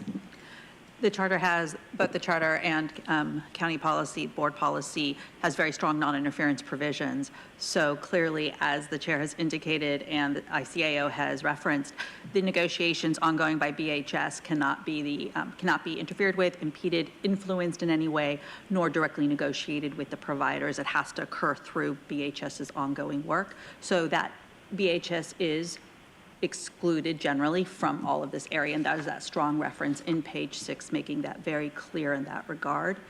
In addition, the language in regards to the ad hoc and the information BHS can present is very limited and does not include the references to contracting. It's the way it's written is they would be able to provide information that is germane but is not related to essentially any of the ongoing negotiations or anything that would impact, influence, or impede their ability to do what they need to do with the providers. And I just want to say I appreciate Claudia's help on crafting this, because I think that's a really good flag. You know, and we tried to be we were very specific and intentional about ensuring that you know, the scope of activities pertains only to policy matters and should no way being construed as including or concerning negotiations of specific contracts or specific contract terms. Kind of repeat that language is sort of all over the place in this board letter. So I appreciate the support of County Council, because I think that was really important to ensure that that's clear. And that we don't have any implication at all that there's anything other than that. That's So just for clarification, do you recommend that we add that into the board letter so that it's very clear? The language by the ICAO, the exclusion? Yes. For recommendations 1 and 2. Yes. I think that would make it abundantly clear to everybody, especially those stakeholders who may have not have that clarity. Would you be? Could you state it again? Mm-hmm. Read my handwriting. So it would be direct the interim chief administrative officer, so we're on recommendation number 1, to conduct an analysis of Medi-Cal reimbursable services provided by the County of San Diego. And the addition would be excluding services provided by behavioral health services and behavioral health services network of contracted providers. I'll be honest, I'm not comfortable, no, and I'll tell you why, is because what I think that the analysis, you guys should be doing the analysis regarding everything, but what we don't want is for this to, what we do need to exclude is anything to do with specific contracts. So if you could propose some narrower language that's about excluding contract negotiations instead of entire scopes of work, I would be comfortable with that. I can't craft that right now, but as it relates to really taking a look at, because I believe your intent on page 6 was to achieve that. To achieve what? So as we're, if you look at your last paragraph on page 6, of note is the fact that behavioral health services statutorily operates as the county's mental health plan. Owing to the fact that the county's MHP is in the midst of behavioral health payment reform driven by Medi-Cal transformation, inclusive of rate setting and provider-specific negotiation, rate setting and reimbursement dynamics within the MHP will not be addressed in this action. If we can just carry that into what we're going to be coming back with, Vice Chair, on recommendations 1 and 2, we're comfortable with that, whatever the language might look like.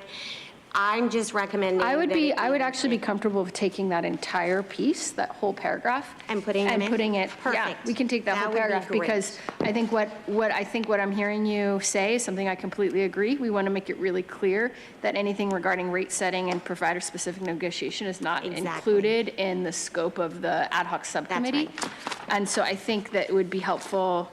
It's not that I think it shouldn't be in your scope. So number 1 is about your scope, which is the interim chief administrative officer. But I think what would be a good place to put that would be in 6, which is about the scope of the ad hoc subcommittee, because that's where it would be appropriate to exclude it. The negotiations are going to be in confidence and in private, and what we want to make sure is that we are not establishing this situation where the impression is that that information would then come to the ad hoc. I agree. There are assessments that are occurring behind the scenes for behavioral health services. That's the whole process that they pursue. That I understand completely. That's why I'm saying that I think it would be appropriate to exclude that exclusion from the scope of the ad hoc subcommittee. Great. But I wouldn't want to exclude it from the scope of your work. No, so that was what I'm just trying to clarify, because number 1 is about what we would ask the CAO to do, which is different than which is like a broader set of a broader endeavor than what would be in the ad hoc subcommittee. So if you want to make it I'm more than happy to, we could even add just to make it clear for everyone, so we're not like trying to wordsmith, but we could do a number 7, which is to like something along the, just take that whole paragraph in the end of page 6, and add that as a recommendation number 7. So it's not just in the background, but is in the recommendations. Wonderful. Thank you so much. Happy to do that. Supervisor Montgomery Stepp.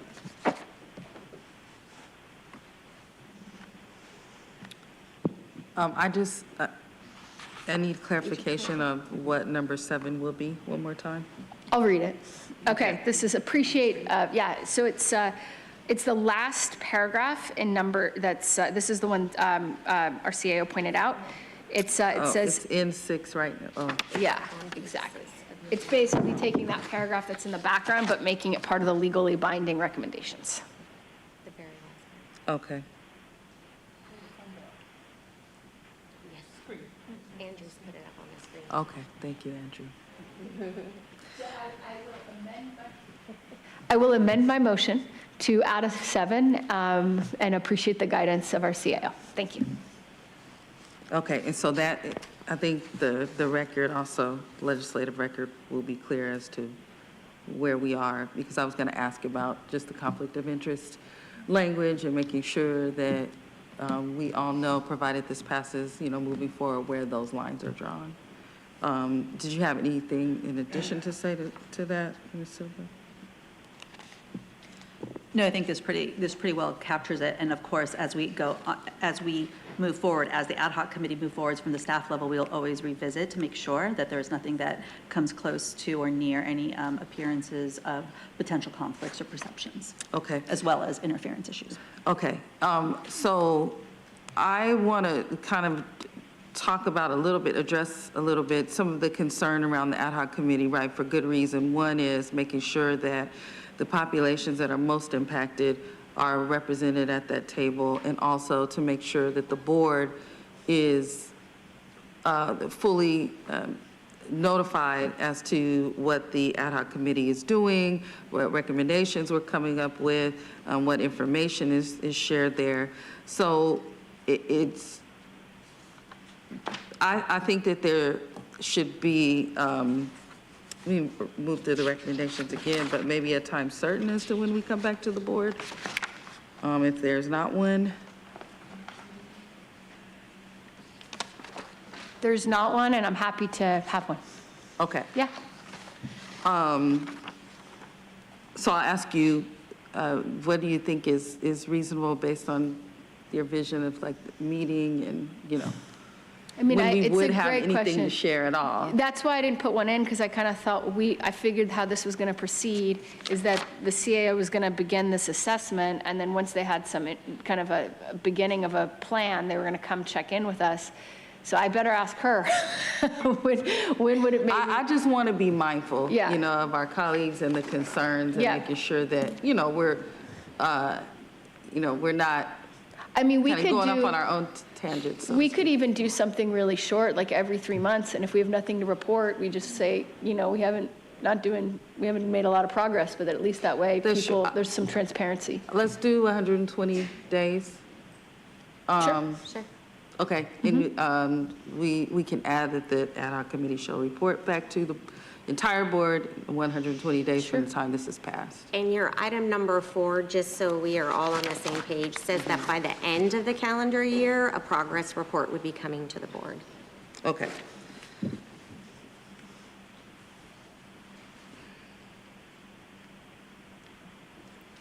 But I think that's for the CAO. So I think what I'm hearing my colleagues suggest, and I'm happy to, I think that's a great idea, would be to add like a B, C, D, and F to 6, a 6F. The ad hoc committee will report back in 120 days or less to the broader, to I the think full just board. for an update is fine. Yeah. Because I want to be a part of something that everyone is on board with and providing that input to us. So I think that's a decent way to handle it. And I know that we're on the same page with that, so. I think it's a good idea. It makes us meet and work faster because we're really accountable. We'll instead of throwing those timelines out there, we'll make one for ourselves. Okay. All right. So thank you, Vice Chair, for bringing this forward, and to your staff for working on this.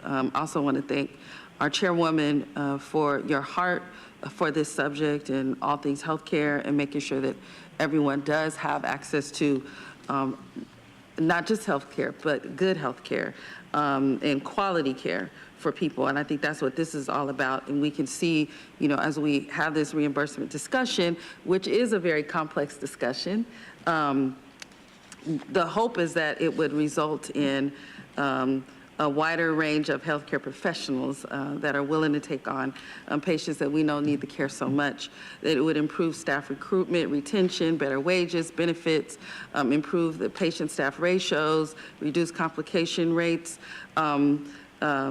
All of those things is, I think, what we're shooting for here and moving in the direction of what the CalAIM will do to reform this system. I think we're just on a good page of keeping up with all of those things. And at some point,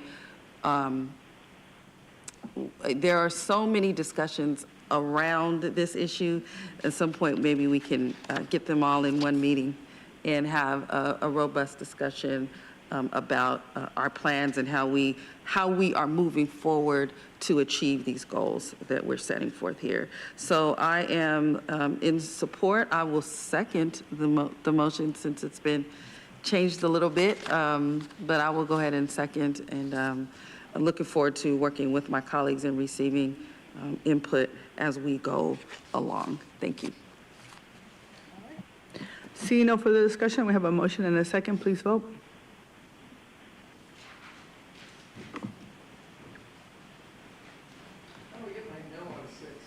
I think we bifurcated and you just said it, and we'll just put it on the record. If that works for you. Okay. Chairwoman Vargas, that motion passes unanimously with all supervisors who are present voting aye, noting for the record that Supervisor Desmond voted no on recommendation 6. All right. Item number 14, notice public hearing fiscal year 2024-2025. I'm going to hand over the Florida County team for a presentation, and then we'll call on speakers from the public.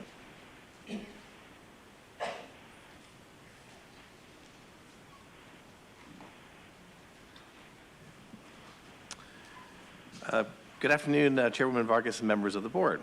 Today we come before you seeking approval of the Housing and Community Development Services Annual Plan for the fiscal year 24-25.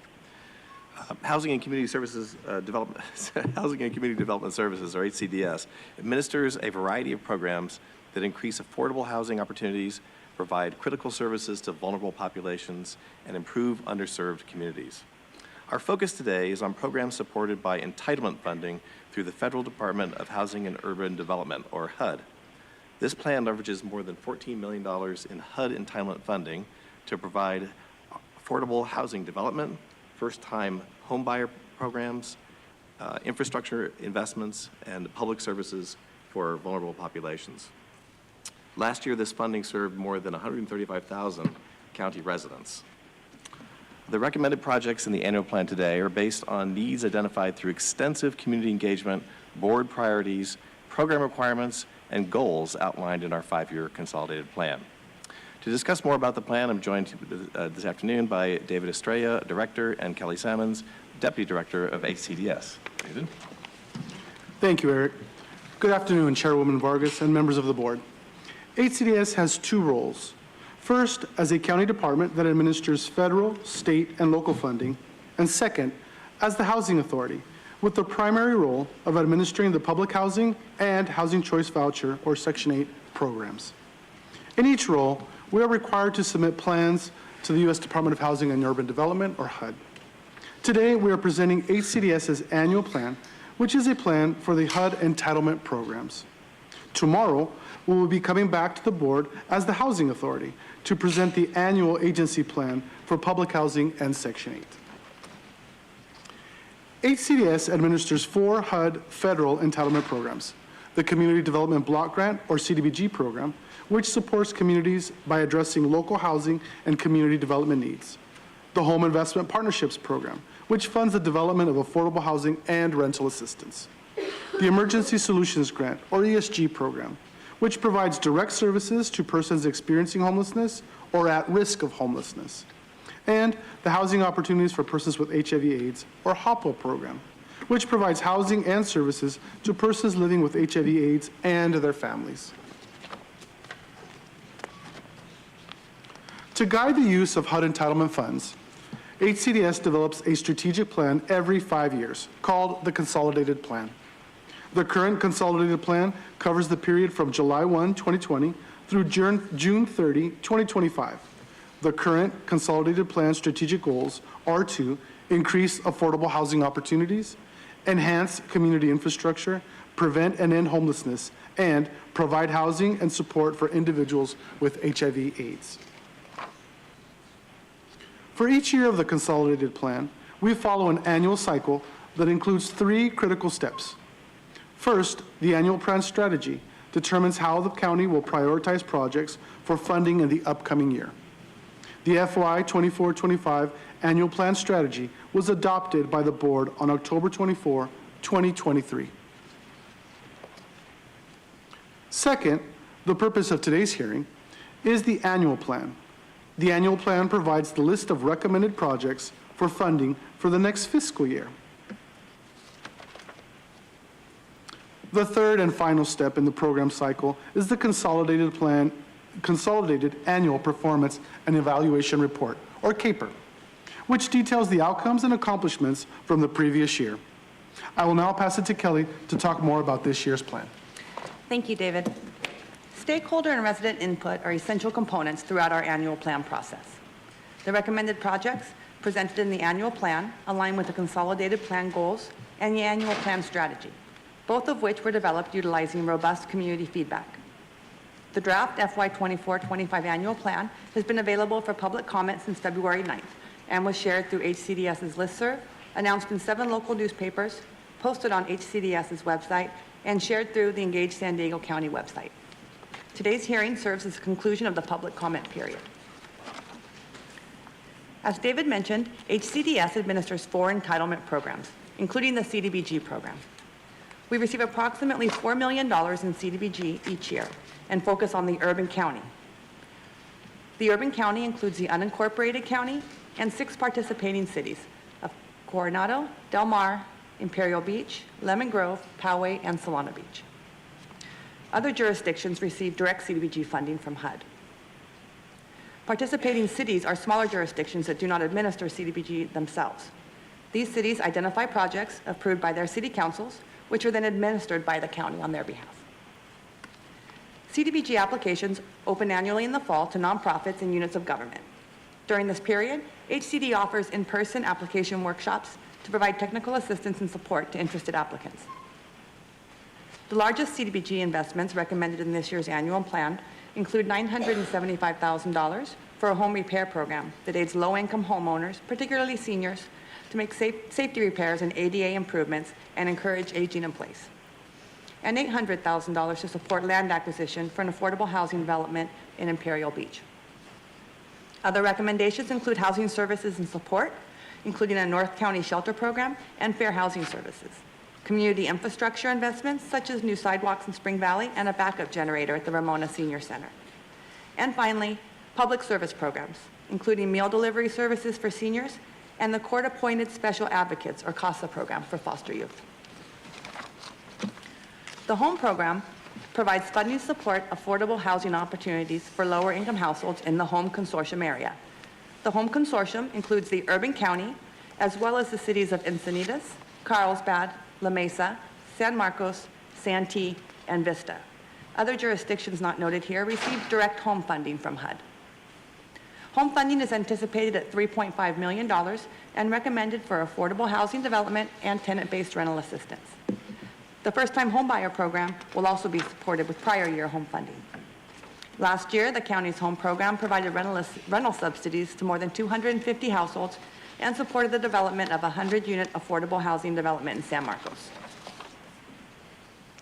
The county also receives approximately $370,000 a year in ESG funding. The ESG funding provides funding for direct services to persons who are experiencing or at risk of experiencing homelessness within the urban county. A Notice of Funding Availability, or NOFA, is currently underway for fiscal year 24-25 ESG funds. The program can support shelters, homeless prevention, or rapid rehousing activities. ESG funding typically supports shelters and services for up to 400 individuals and families a year. And finally, the HOPWA program provides affordable housing and housing-related services for individuals and their families living with HIV and AIDS. The County of San Diego receives an allocation of approximately $6.2 million that serves the entire region of San Diego. HOP was a critical piece of the county's Getting to Zero implementation plan, as without adequate housing, one cannot achieve health. The HOPWA program currently supports emergency and transitional housing, permanent housing operations, long-term residential care, and supportive services to individuals living with HIV/AIDS and their families. Annually, the HOPWA program provides housing options to 600 households, as well as supportive services and resource referrals. Today's action requests authority to reallocate up to $14.4 million in prior year entitlement funding. Most of these reallocations stem from ongoing programs or technical constraints that dictates when funds are considered to be committed, even if they have already been awarded. All reallocated funds proposed here today have been awarded and are crucial for maintaining the success of these programs. The largest reallocations are from the HOME program. Approximately $10 million in HOME funds have been awarded to 7 different affordable housing developments throughout the county, including the planned Paseo Norte for seniors in Ramona, shown here on this slide. However, the funds cannot be officially allocated until the loan financing closes. In addition, approximately $2.5 million in prior year funds supporting the first-time home buyers program and $500,000 supporting tenant-based rental assistance. CDBG reallocations totaling $600,000 include funding reserved for participating cities due to prior year cost savings, affordable housing developments, and the continuation of services for the home repair program. And finally, approximately $800,000 in HOPWA reallocations will be used to support the expansion and continuation of the HOPWA tenant-based rental assistance program. Reallocations not approved, planned programs and developments are not able to expend in the upcoming year, and funding may be at risk. I will now pass to David. Thank you, Kelly. The HUD-funded programs included in the plan support every single domain of the county's framework for ending homelessness by providing permanent affordable housing, emergency housing services, diversion, and upstream prevention. They also support the county's draft housing blueprint by investing in the production and preservation of affordable housing, as well as promoting equitable communities. Today's requested actions include receive public testimony and approve the FY 24-25 annual plan and corresponding resolution, approve the reallocation of program funding as necessary, authorize actions necessary to execute and award funding, and authorize adjustments to funding to reflect changes from HUD if necessary. This concludes our presentation, and we're happy to answer any questions you may have. Thank you. Thank you. We're going to open it up for public comment, and then we'll have board discussion. Thank you, Chairwoman Vargas. We have 11 requests to speak on this item, 6 in person, 5 requesting to speak by phone. Also note that we received 12 e-comments, 10 in favor and 1 in opposition. Any members of the public that requested to speak on item 14 by phone, please dial into the conference line using the instructions provided to you. We'll begin with the in-person speakers, starting with the individual in favor. I'd like to invite forward Jessica Munoz. Followed by the speakers in opposition, Mark, Audra, Michael Brando, Consuelo, and Gambler. If I've called your name, please come forward. You'll have 2 minutes to address the board. I'll ask you to please state your name for the audio record.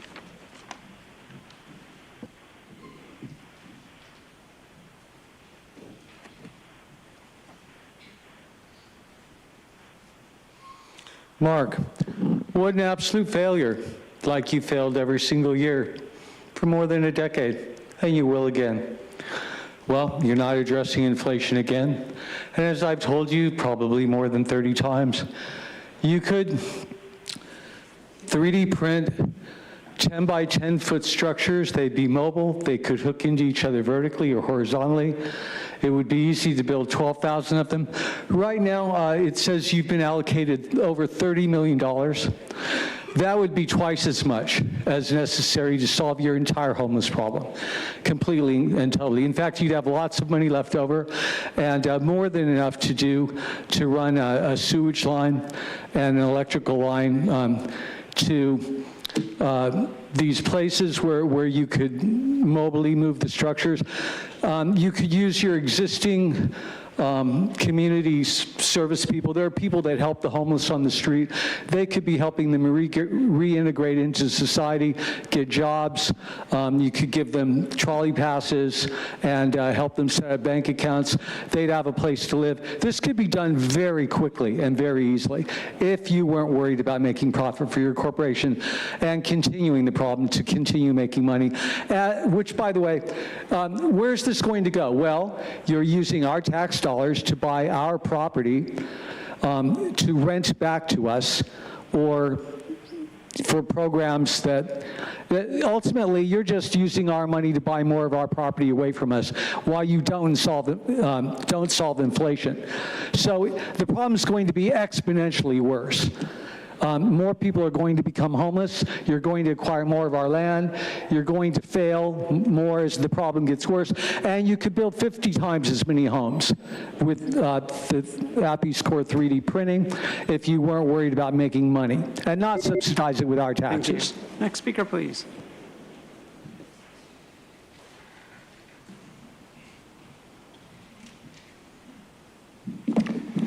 Michael, I've said it before, and I'll continue to beat the drum about this, continue to beat the drum about this, continue to beat the drum about this. that was Sean at City of San Diego, but you know, I can say the same thing. I'm going to continue to beat the drum about this. Eleanor, I hope you're watching. I know you are. They've got these pretty little handouts of beautiful colors of absolute nonsense. Absolute nonsense. I echo everything Mark just said. This is all about moving money around, not really helping people. I love this phrase, county framework for ending homelessness. And the fact is, it's extraordinarily worse. You drive around, there's tents, there's people laying all over the place, lying all over the place. It's an absolute disaster. And you people are always saying, COVID did this, COVID did this. No, you did this. You did this, all of you did this. And Nathan. He's probably still watching too. Absolute nonsense.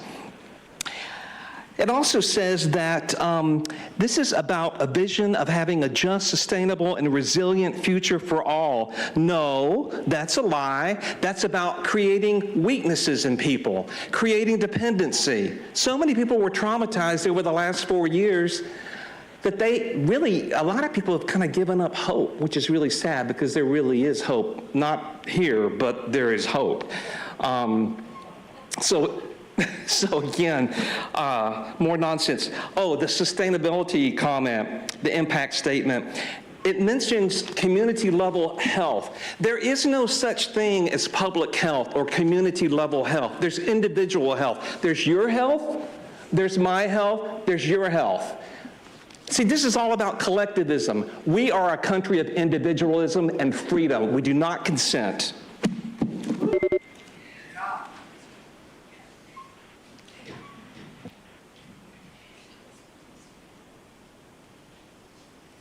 Consuelo, it says, this item supports the county's vision of a just, sustainable, and resilient future for all. Such a load of junk. Pretty happy words, empty and worthless, just like this local government, which is currently in the process of destroying our county.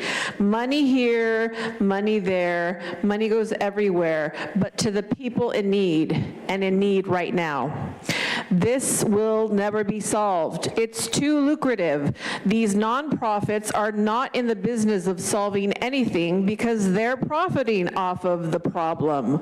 We see what happens when programs are successful. They become defunded. Again, it's lucrative. You're wasting not only our money, but our time with these stupid agenda items that keep coming back. Government doesn't care. And that's all I wrote.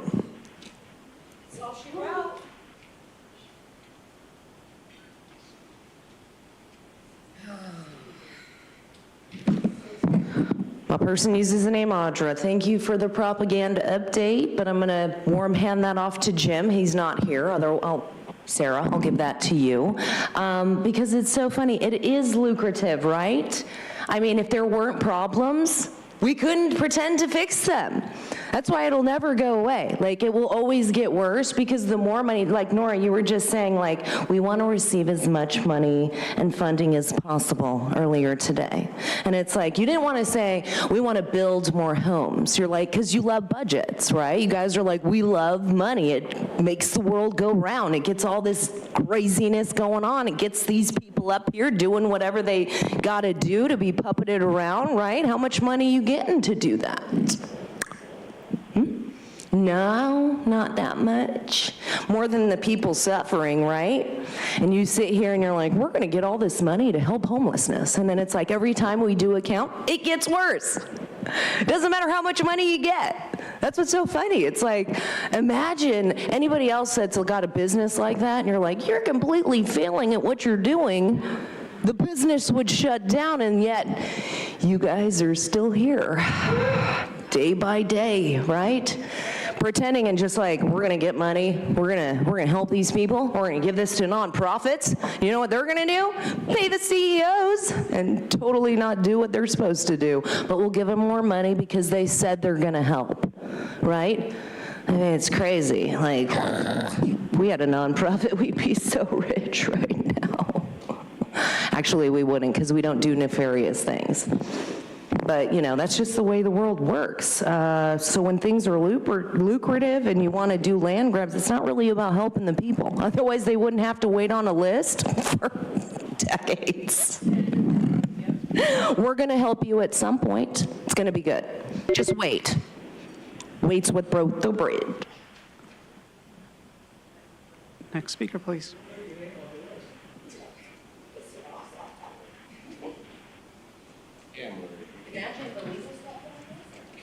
Gambler here. Yeah, just wait. I've been waiting for how many years, Michael Vu? Was it that you fired me? How many years ago was that? 7? Close to it? What was that after? It was after AB 1875 that you campaigned to have all of California to go to a vote by mail state. Isn't that correct? Then you guys changed my mailing address so I could not get help. Isn't that correct? And you want to tell me that you guys are here for the people. That's bullshit. Matter of fact, I heard about you, you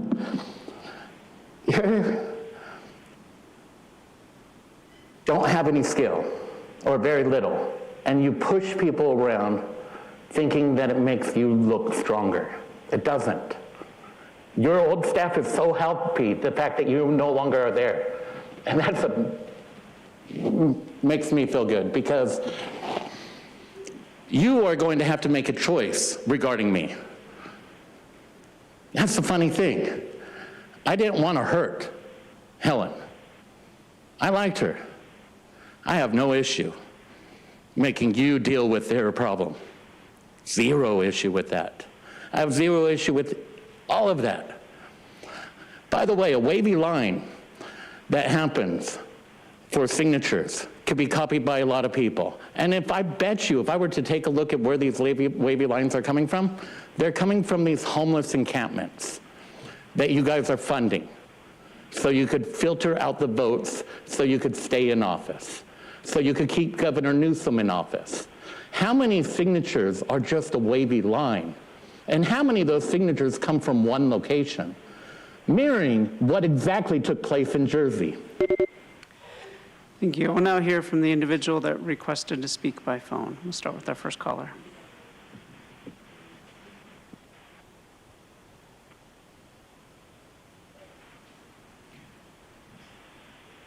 Jessica Waddell. I'm writing this letter on behalf of Empire Mountain Little League regarding the community development block grant. Unfortunately, we have recently found out that we were not chosen as a recipient for this grant. I am the vice president of this league and have currently been an active volunteer for the last year, and the current president has been an active volunteer for the last 10 years. We are a small league of approximately 200.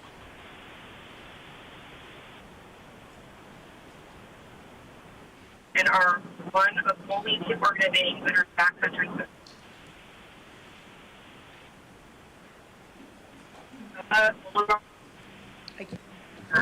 Jessica, we're having a hard time hearing you.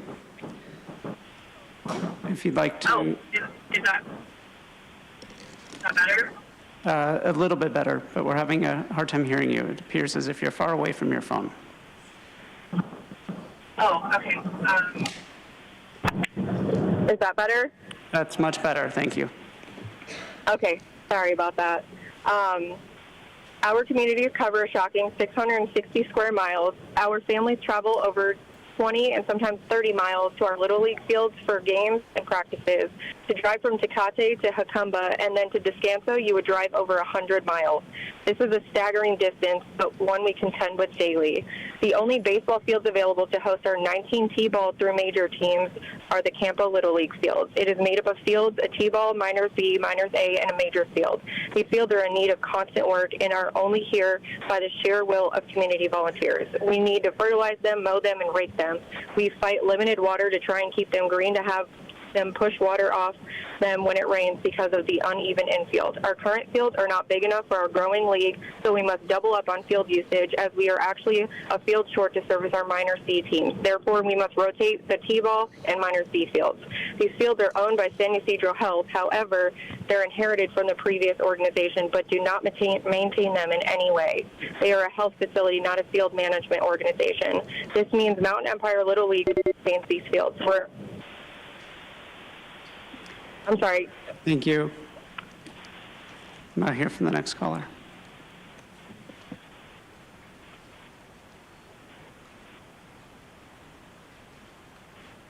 Paul Bold, you really should do the report that this housing agency is about to give you first, to see if the funds reallocation is even justified. I mean, some of the things I heard, the goal to prevent homelessness and homelessness. I mean, are you kidding? And let's say $800K for rent under HOPWA. Is that a joke of some sort? I mean, that will get a few people in the door, hardly anyone. And $370,000 for housing, some kind of emergency housing program. I mean, what are we looking at? 2 or 3 people? I mean, these figures are ridiculous. So, I mean, why even bother? You may as well listen to the report and see whether any of the suggestions are even realistic. Thank you. Thank you. Now hear from the next caller.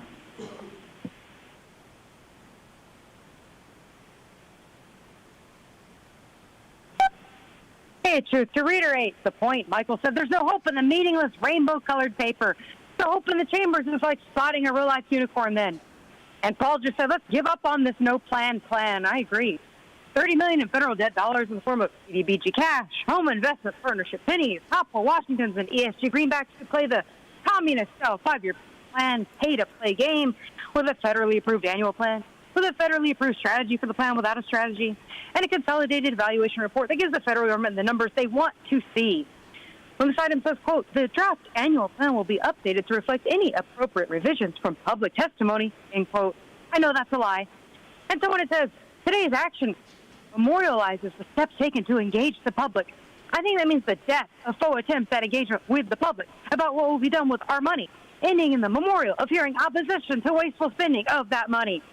This item contains no information on what exactly decent or affordable housing really is. Some may find 10 shacks to be decent enough and very affordable, a lot more than those expensive stacky packs popping up like weeds next to the trolleys full of violent attacks.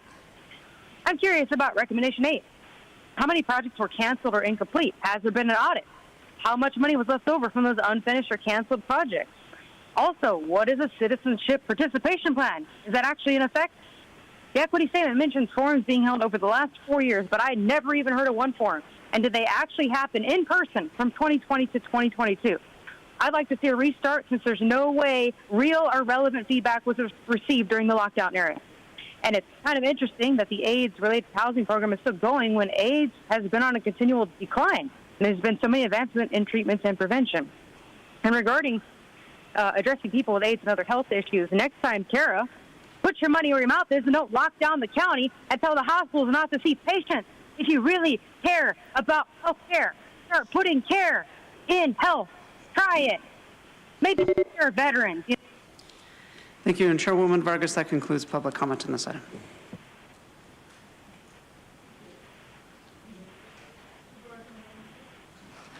Thank you, Chairwoman. Thank you for the presentation. I appreciate the goals that are set forth, especially the focus on homelessness. We all know that the main issue with homelessness is affordable housing, providing housing that people can't afford in San Diego County, which is a challenge. So I want to know, just based on the annual plan and what was in the presentation, what we have before us, it seems to be that there are a smaller number of new units constructed than I would like to see for the amount of money that we're looking at.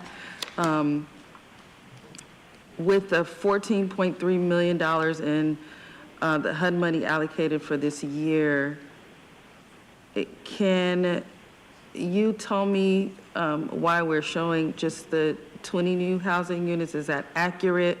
How do we retrieve the information, and how do we have to report it? Yes, thank you for the question. So the 20 housing units for this annual goal is based on our consolidated plan goal is over a 5-year period. So the 5-year goal being 100 has to be broken down over the 5-year period evenly. So typically when we fund affordable housing with our HUD entitlements, for example, we mentioned a new 100-unit development just opened up in San Marcos. You may see 0 for a couple of subsequent years while it's under construction, and then you'll see the 100 there reflected in 1 year, and then again in our 5-year comp plan goal. How do we come up with that goal of 100 units over 5 years? That was came up during our consolidated planning process, and I would have to go back and look at the data that gathered that back in 2022. It's a data-driven process. Yeah. And of course, for the unincorporated areas and also the cities that we may have an agreement with, is that, how many cities do we have agreements with? Yeah, so our home consortium, which covers our home funding, our home investment partnership funding, is unincorporated and 12 cities. Our urban county, which covers the CDBG and ESG programs, is the unincorporated and 6 smaller cities. Okay. All right, well, I appreciate you answering my staff's questions as well as we asked them, but the concern is that I want to, as we move forward, I think this is are we in the last year? Okay, so next year we're going to have, well, probably this year, we're going to start planning for the next 5 years. Correct. I really would like to understand how we come up with the number of units that we're, putting as a goal for ourselves as the county, especially receiving the millions of dollars. And my understanding also is that this money could be used to contribute to other affordable housing projects, not as the full amount, but as assisting sort of as bridge funding, so to speak, for those other projects. Is that accurate?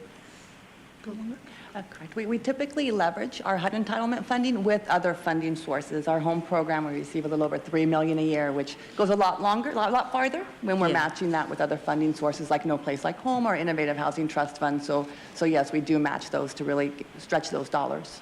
Okay. Just, 100 units is not a lot over 5 years. So I would like to just be updated on, in the next annual plan, consolidated plan, how we're coming up with the number of units that we're striving for. With that, Chair, I will move staff recommendation. Thank you. Thank you. Happy to second. Any additional discussion? Just thank you. Thank you for all the work. Really appreciate it. All right, we have a motion and a second. Please vote.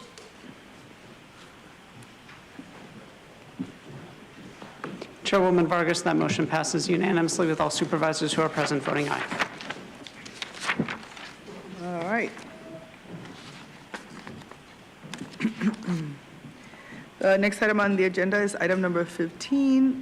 Thank you for your work, by the way. Notice public hearing issues on revenue bonds by the California Municipal Finance Authority to benefit of Republic Services in an agreement amount not to exceed $400 million. I'm going to hand it over to the county team.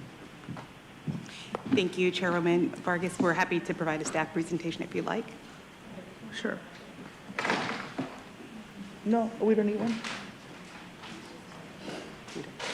Okay, so just have them come up here, and in case we have any questions, people can ask, and then we're going to go ahead and open it up for the public.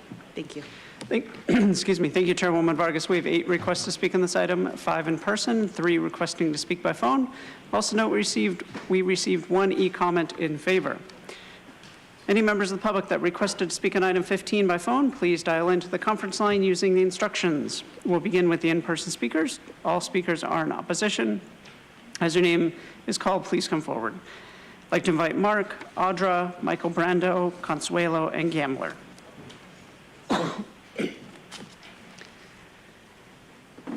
I've called your name. Please come forward. You'll have 2 minutes to address the board, and I'll ask you to please state your name for the audio record.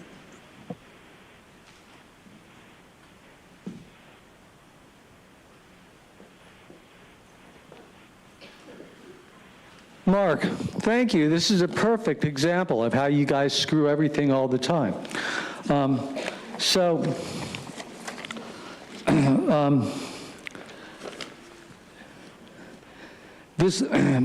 People will want to see these videos.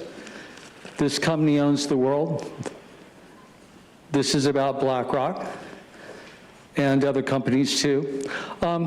So Republic Services, they're the company that's being given this contract for doing disposal services in many locations. They're a national company. They have shareholders. So that cost us an extra lot of money. Somebody's making a profit off this. And who is one of the main top institutional shareholders? BlackRock Incorporated, Vanguard Group Incorporated, and State Street Corporation. Now, if you see this video on YouTube, this will show that these companies own most of everything in the world around you. Unbelievable. This shouldn't even be permitted. It's beyond any monopoly laws that were ever imagined. It's just absurdly corrupt. And anyway, that video's on YouTube. And then there's also some information.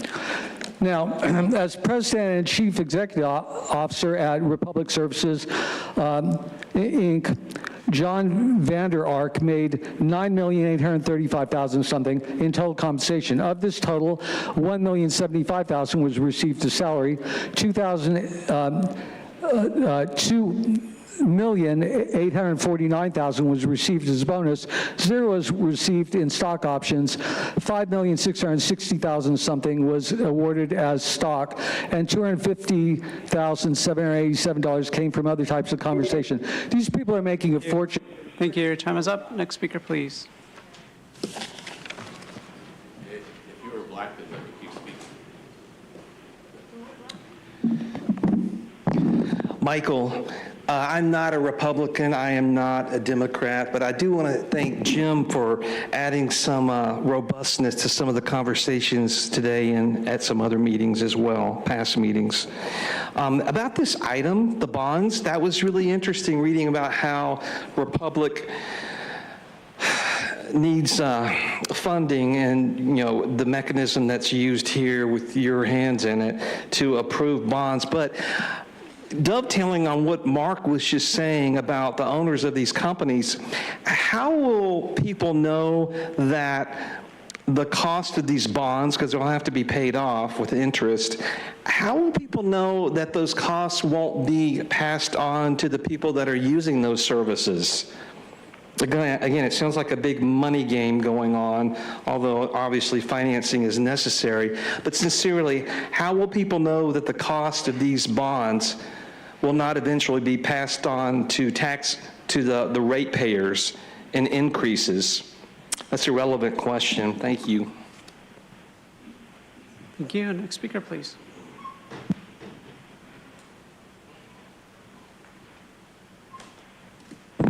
Consuelo, yeah, regarding what you mentioned about Jim, there are roles being played, and some people have to appear like they're concerned.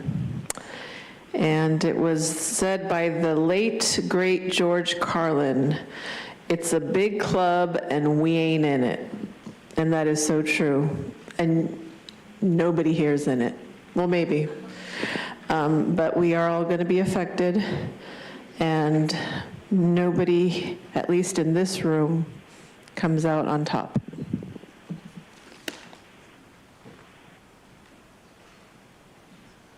Next speaker, please. My person uses the name Audra. That is so true. It's so funny to like see all these things that you guys do, the way that, you know, you try and act like you're being transparent with stuff. But this, everything happens in plain sight, right? You got to tell everybody what you're doing. It's just like saying he has to do that. So then it's like the people just, it's like we told you, right? It doesn't mean that we don't do it. We're just telling you. It's whether or not you see it. And so it's like we use all these debt instruments, right? Like money's debt. It's not, we just print it out of thin air. I mean, it's just like, and then it has value. I mean, I might as well take a poop and say it has value. I don't know. And it does. Actually, we may be eating that one day. So I have been saving it just in case to be sustainable. Because that's so important these days. But it's just funny to see how everything works, where it'll be like, you know, as long as you're saying it's for like, you know, public benefit, things like that. Like this is really going to benefit the public. And so we're going to, you know, throw money around to all of these different entities, right? To just like make everything kind of happen the way it does. And like Consuelo was saying, it's like, you're not in the club. That's what's funny is like you guys think that you're in that club. You're not in it. You're just being puppeted around to do what they need to do to enslave all of us. And you're enslaving yourself in the process. And you just don't see it because you think that you're like doing public benefit, public good, things that are going to help the community, right? But in reality, you're up here for a reason. I mean, the government was designed for a reason, not to help us, to do all of this nefarious stuff. And then people get on these like dioceses and they think they have so much power. Like people put on costumes and it's like, I'm so powerful. Watch them take it off and see how much power they don't have. Just like when you guys aren't up here on this dais. You know, and then you want to treat us the way you do and look down on us. It's kind of sad. Thank you. Next speaker, please.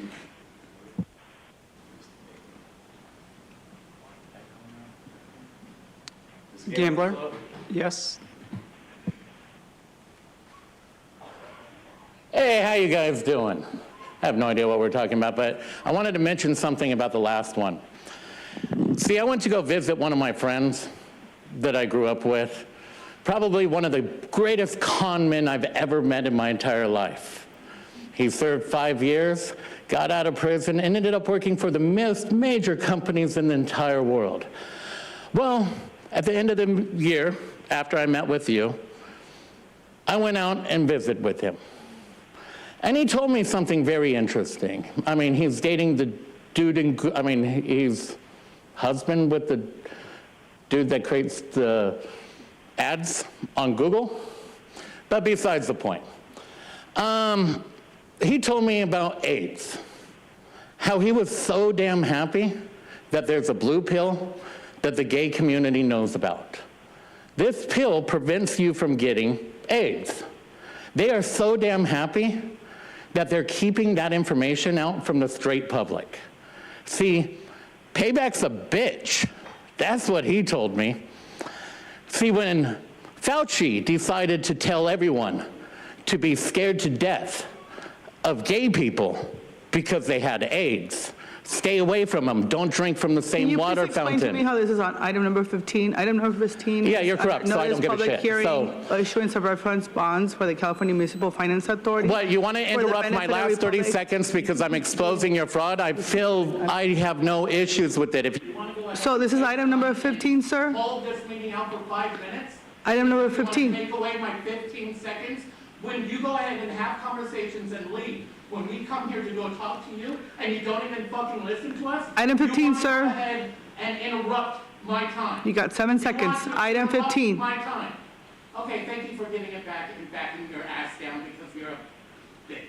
Oh, God bless you. We'll now hear from the individuals that requested to speak by phone. We'll start with our first caller.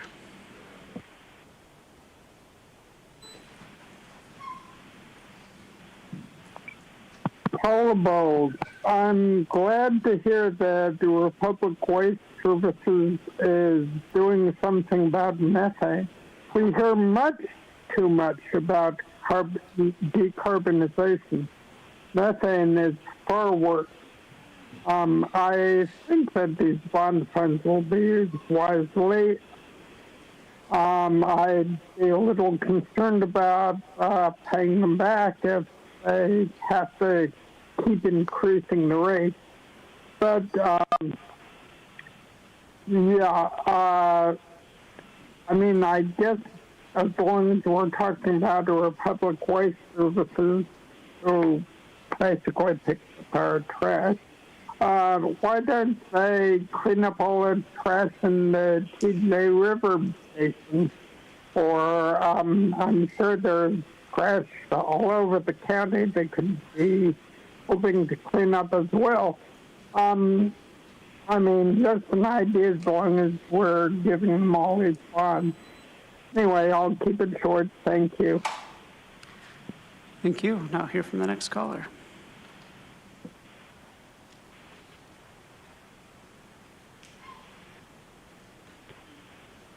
Hey, it's Truth. I'm here to take out the trash, and that includes dirty mouths or even dirty policies. I actually love when the county gets to pretend they care about what people have to say about debt bonds with the California Municipal Finance Authority. And I found this one somewhat interesting. It says, quote, one or more series of revenue bonds in an aggregate principal amount not to exceed $70 million as part of a statewide issuance of revenue bonds not to exceed $400 million, end quote. So the state's issuing $400 million in debt bonds with $70 million going towards San Diego County for landfills. State garbage, as usual. But what happens if the other counties approve of this debt issuance, but this county disapproves? Would it still apply everywhere else? Has that ever happened? I think the supervisors should disapprove so we can find out. Tomorrow, being Republic Services, Inc., a foreign company registered in the state of Delaware, that must be making a lot of money off of other men's trash. Republic's affiliates, Otay Landfill, Inc. in Chula Vista and Sycamore Landfill, Inc. in Santee will use this money, supposedly, for a public benefit project. But there are no details on what they will do with these millions. So how are we to know? Are they buying new machinery? Are they hiring more workers? Will they expand the landfills? Will they raise the bills to pay for these debt bonds? We know the answer is yes. And where does the county redirect the $991 they always make from these debt bond issuances? How come that change isn't refunded back to the taxpayers as a New Year's gift? Nora, do you know what red envelopes are? Come on. And this is the perfect time to give out a PSA about garbage. 1, avoid people who are garbage. And 2, don't ever throw your toxic lithium batteries into the garbage. They're combustible and repeatedly catch fire at landfills. Never, this is very important, put lithium batteries in the trash. They have 2 to 3 hours a week at this facility, and these lithium batteries fires cannot be extinguished in the regular way. No matter how much water you put on them, they're not going to be extinguished. Thank you. And Chairwoman Vargas, that concludes public comment on this item. Thank you. I'm happy to make a motion to support. Is there a second? Second. All right, we have any additional discussion? Seeing none, please vote.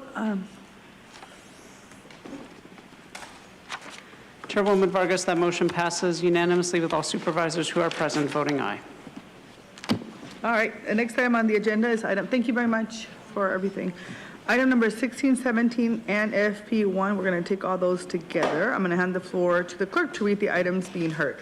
Thank you, Chairwoman Vargas. Items 16 and 17 are the, Item 16 is the fiscal year 2023 through 24 second quarter operational plan status report and budget adjustments. Item 17 is capital improvement needs assessment for fiscal years 2024 through 25 through 2028 through 29 and fire protection district. Item 1 is the fiscal year 2023 through 24 second quarter operational plan status report. These items are being heard concurrently, so members of the public that requested to speak on these items will have 2 minutes to address the board on these 3 items. Thank you.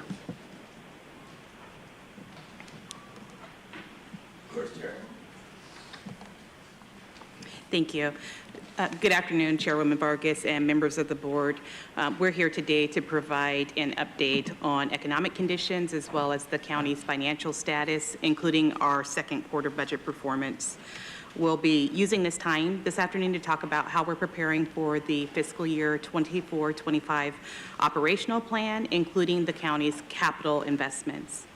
For the discussion on our capital improvement needs assessment, which you may hear us refer to today as our CINA, I'm joined by Marco Medved, who is the Director of the Department of General Services, and Brian Albright, the Director of Parks and Recreation.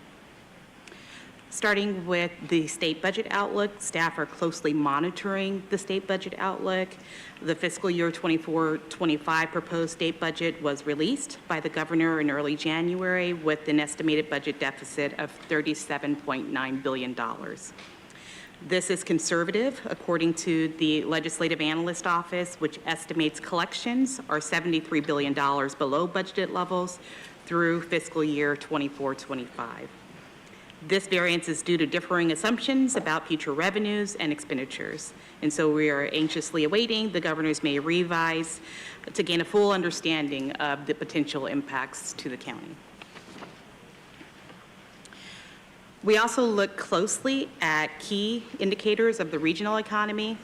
Overall, though inflation has slowed and there's some steadying, there's still an amount of uncertainty that we're monitoring.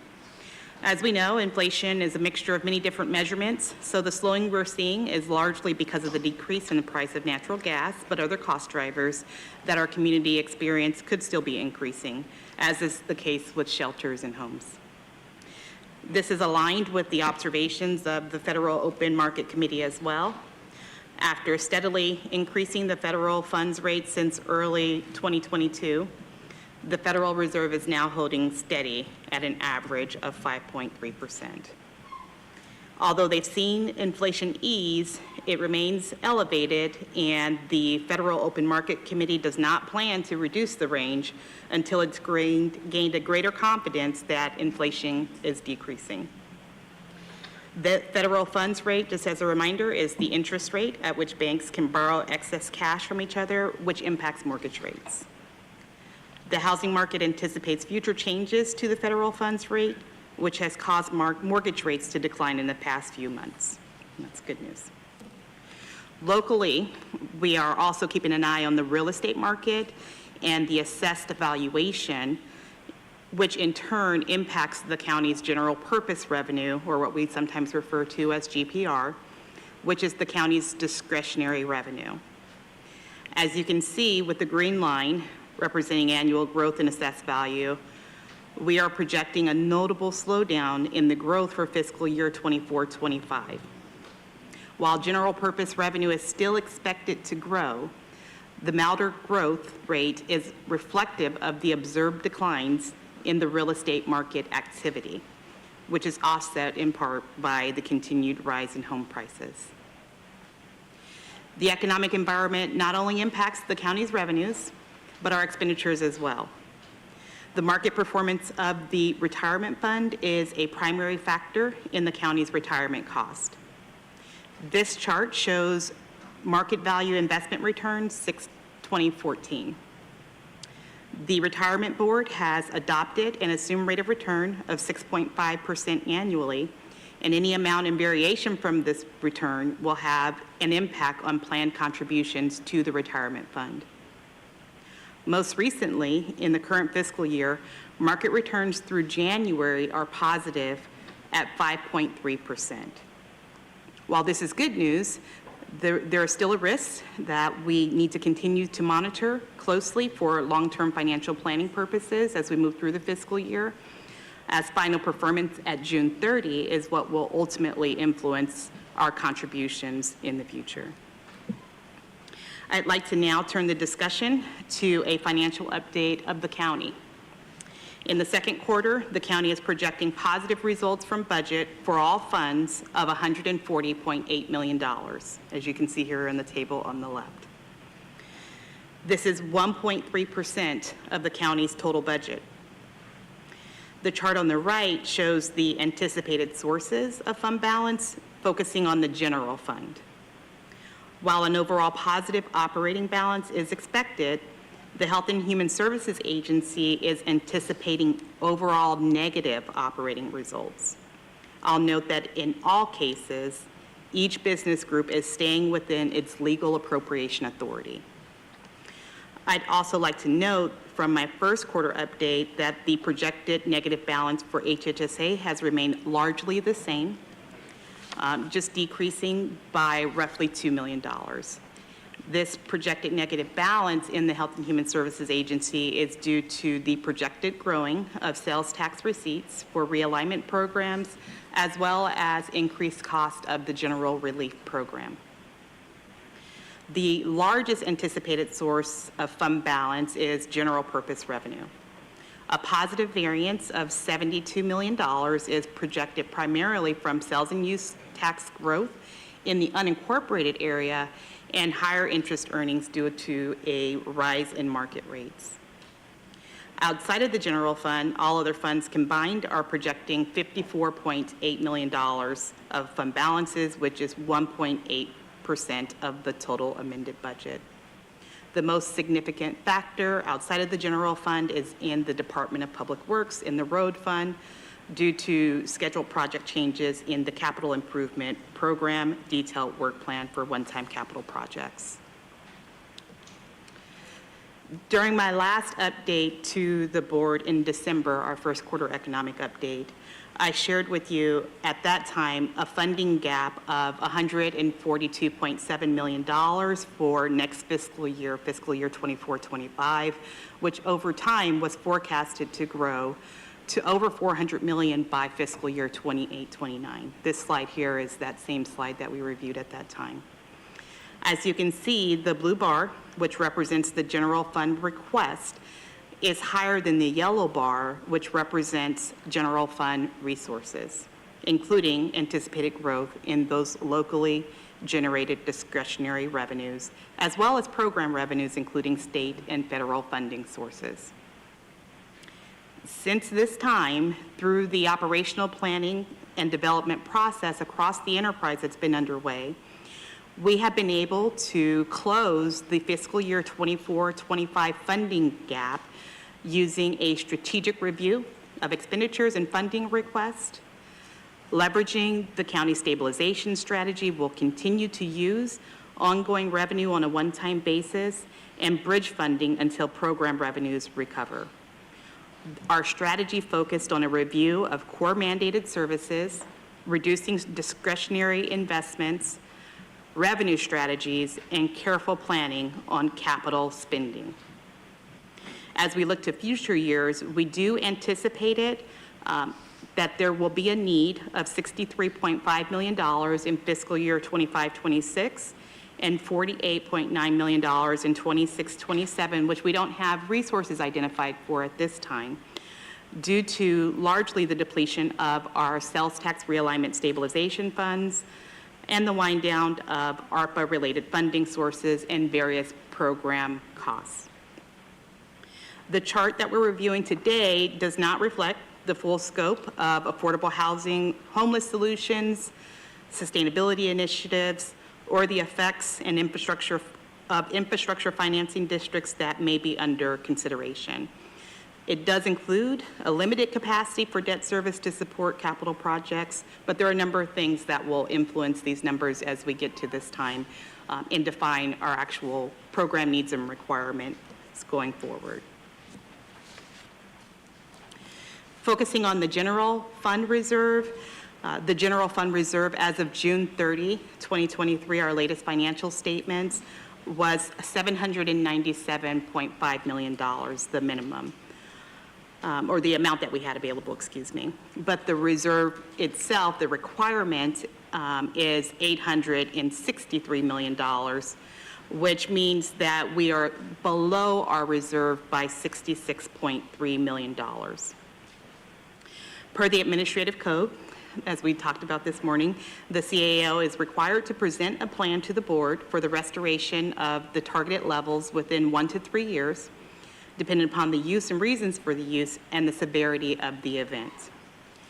At this time, restoration of the anticipated minimum is anticipated to occur based on the results of the operations that we're discussing today. So we're projecting results of $86 million, which will fully restore the $66.3 million that we are below our minimum, in addition to the action that your board took this morning to appropriate $9.6 million for flood response activities. That restoration plan will be reflected and documented in the operational plan document when it is released at the beginning of May. To address one-time costs anticipated to come online during fiscal year 24-25, the county intends to continue to use its stabilization strategy and to advance FEMA reimbursements due to the general fund to support those one-time needs. While the general fund balance is currently below the minimum requirement, it's still available for specific uses with a 4/5 vote of approval from your board. These uses include unanticipated revenue shortfalls or expenditure increases, a legally declared emergency, unforeseen changes to pension liability, risk due to maintaining aging infrastructure, and to promote the long-term fiscal health and stability of the county. Any planned future draws below the minimum reserve are anticipated to be replenished by our pending FEMA reimbursement. With that broad update on the current year operating results and our budget strategy as a primer to heading into budget, we'd now like to turn our conversation to our capital improvement needs assessment. Modern and well-maintained infrastructure, of course, is the key to delivering exceptional services to the public and providing safe and efficient workspaces to our county employees. The county's CINA, a capital improvement plan, is reviewed and revised annually to ensure that it is aligned with the board's initiatives, community priorities, as well as our county program needs. The recommendations before your board today will enable staff to move forward with short and long-term activities that align with project timelines with anticipated funding sources, which will ensure that the highest priority projects of the community and the board are executable. Here to discuss these and other related topics are Marco and Brian Albright. Please take it away. Thank you, Ebony. The CINA is a planning document that includes a prioritized list of capital projects over a 5-year period that require funding. The projects included on the CINA strike a balance between what we've heard from the community about their needs, the board's priorities, support of our existing infrastructure, and budget availability.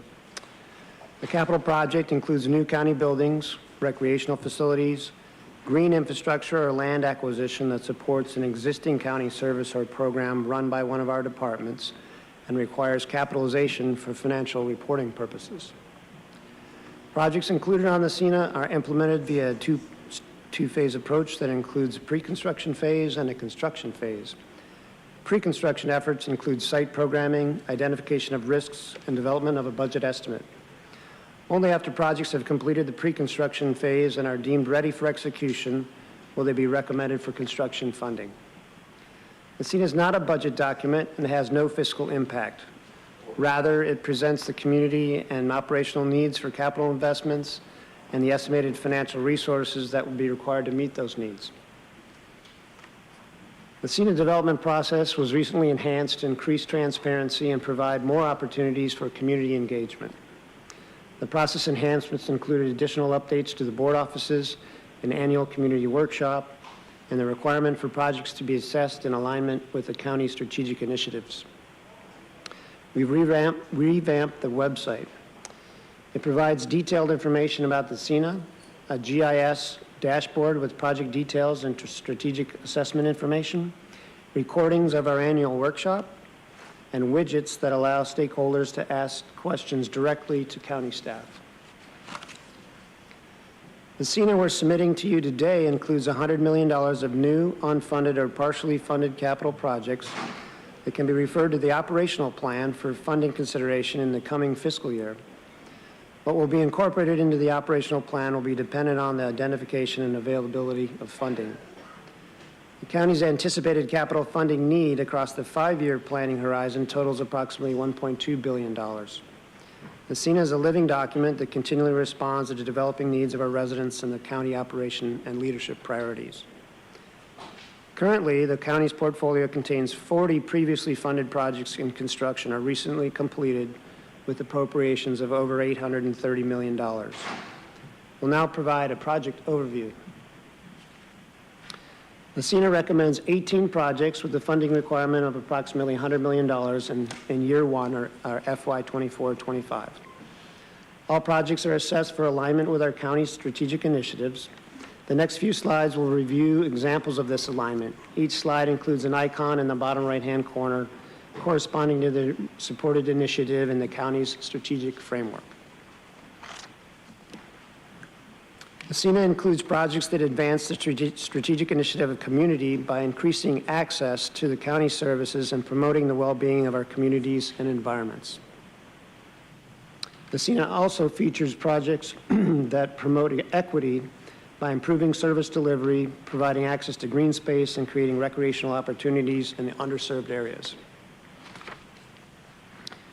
Additionally, it includes investments that empower our workforce and enhance operations, as well as projects that reduce risks to staff health and safety by improving aged or deficient infrastructure. The CENA recommends projects aimed at advancing the strategic initiative of justice by improving community safety, and projects that promote environmental justice by creating greener neighborhoods and reducing potential public exposure to pollutants, contamination, and other hazards to public health and environment. Sustainability is integrated into the planning and design process for all projects on the CENA. Innovative and sustainable facility construction is used to mitigate climate change and improve the health of the community and the natural environment. We recently completed a fire station in East Otay Mesa that is off the grid, LEED Gold certified, and has reduced embodied carbon by 34%.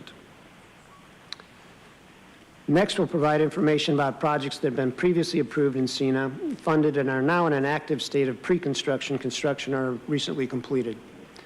Currently, General Services manages 11 pre-construction projects valued at approximately $64 million, including an expansion to the county library at Forest Ranch. This project will allow an expanded literacy, educational, and cultural programming to the community.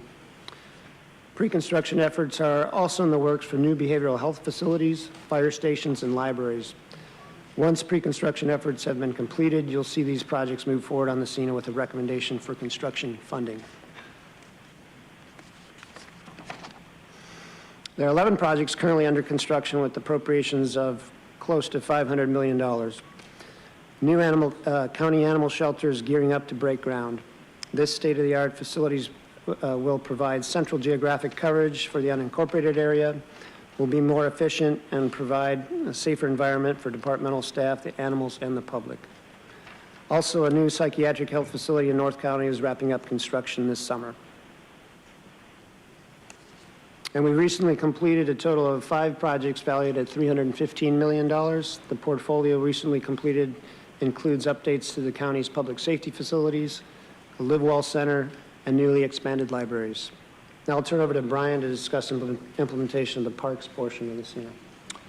Thank you, Marco. The current parks portfolio includes a total of 74 capital projects in various phases of planning and pre-construction, construction, or recent completion. We have 47 projects valued at $181 million in pre-construction, including improvements to Otay Valley Regional Park, Heritage Park, and a community center in Mira Mesa. There are 23 projects valued at $77 million in active construction. These projects include a campground expansion at Sweetwater Summit Campground, a new park in Fallbrook, and replacement of a 45-year-old visitor center at Stelzer Park. We recently completed 4 projects valued at $22 million, including a new equestrian center in Lakeside, resurfacing of the playground at Waterfront Park, new park amenities at Lonnie Brewer Park, and a new accessible cabin at Guahomie Regional Park. I'll now turn it back over to Ebony to wrap it up. Thanks, Brian. The recommendations before your board today are to approve the CETA as drafted and to refer it to the Chief Administrative Officer for funding and implementation of individual projects. Today's action does not approve funding the projects. Final funding recommendations and associated actions will occur through the budget process. As we look ahead, we continue to monitor the risk closely, and most significantly, the state outlook estimated a higher budget deficit than previously estimated when originally released. The delays on FEMA reimbursement continue to be a risk, as there may be deferrals to future years. Increases to the cost structure of the county from the impacts of inflation, market volatility, including housing market volatility, which impacts our discretionary revenues, as well as the cost of retirement, which are some of our largest cost drivers, and general economic conditions, which impact other significant revenue sources, including sales tax-driven revenue that fund key health and public safety programs, and the need to maintain the county's infrastructure and to ensure adequate facilities to provide county services and facilities. To mitigate these risks, the county team has deployed a multifaceted approach, which is also being applied in the development of next year's budget. To that end, there are several broad mitigation strategies that will serve as a guide as we navigate through the budget planning process. County department heads and finance staff are actively undertaking a review of existing resources as well as opportunities to generate revenue. We are performing a careful review to ensure that county financial resources, including those outside of the general fund, are being put to use. We'll also be pressed to look closely at operating and capital infrastructure needs and priorities of the community and your board, and to formulate and deploy strategies related to the timing of program implementation or aligning service levels to the most equitable delivery of those services. As we look ahead, we'll be carefully considering bridge funding, at-risk activities to mitigate disruptive impacts to people when they need us the most, while providing the critically needed space and time to develop tactical plans to advance structural program reform. We will continue to engage with the community and with your board in the coming weeks and months as we implement a budget strategy to ensure that it balances operational priorities while representing the broad needs of the community and the priorities of your board. That concludes our presentation. We thank you for your time and attention.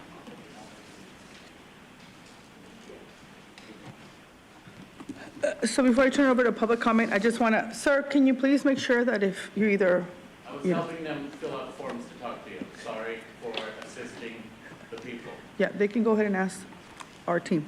Thank you.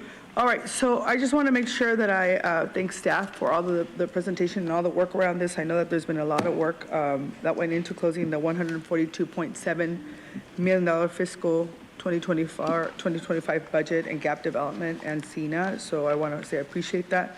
I think there's still a lot of work ahead of us to address some of the needs that we're going to be facing in a lot of uncertainty. Slowing, I think you mentioned those already, but just to emphasize, right, the slowing sales tax revenue, winding down ARPA-related funding sources, as well as potential impact to the county 73, impact that the county will have based on the $73 billion state budget deficit, and the May revise is right around the corner, and so that'll give us a bigger perspective about where we are. And so I know that we're going to meet this challenge with our priorities and making sure that we think about this from a long-term sustainability piece. I do think that the proposed CENA reflects community input gathered through extensive outreach, engagement, and thorough planning, use of resources to meet the critical needs of our residents, while ensuring that existing facilities and infrastructure are properly maintained. There's always opportunities for more engagement, but I think it's important that some of the things that you mentioned really do align with our county strategic initiatives. And so the environmental justice and investing in the stormwater program, right, is one that's really important for our residents and neighborhoods, and we've heard from folks.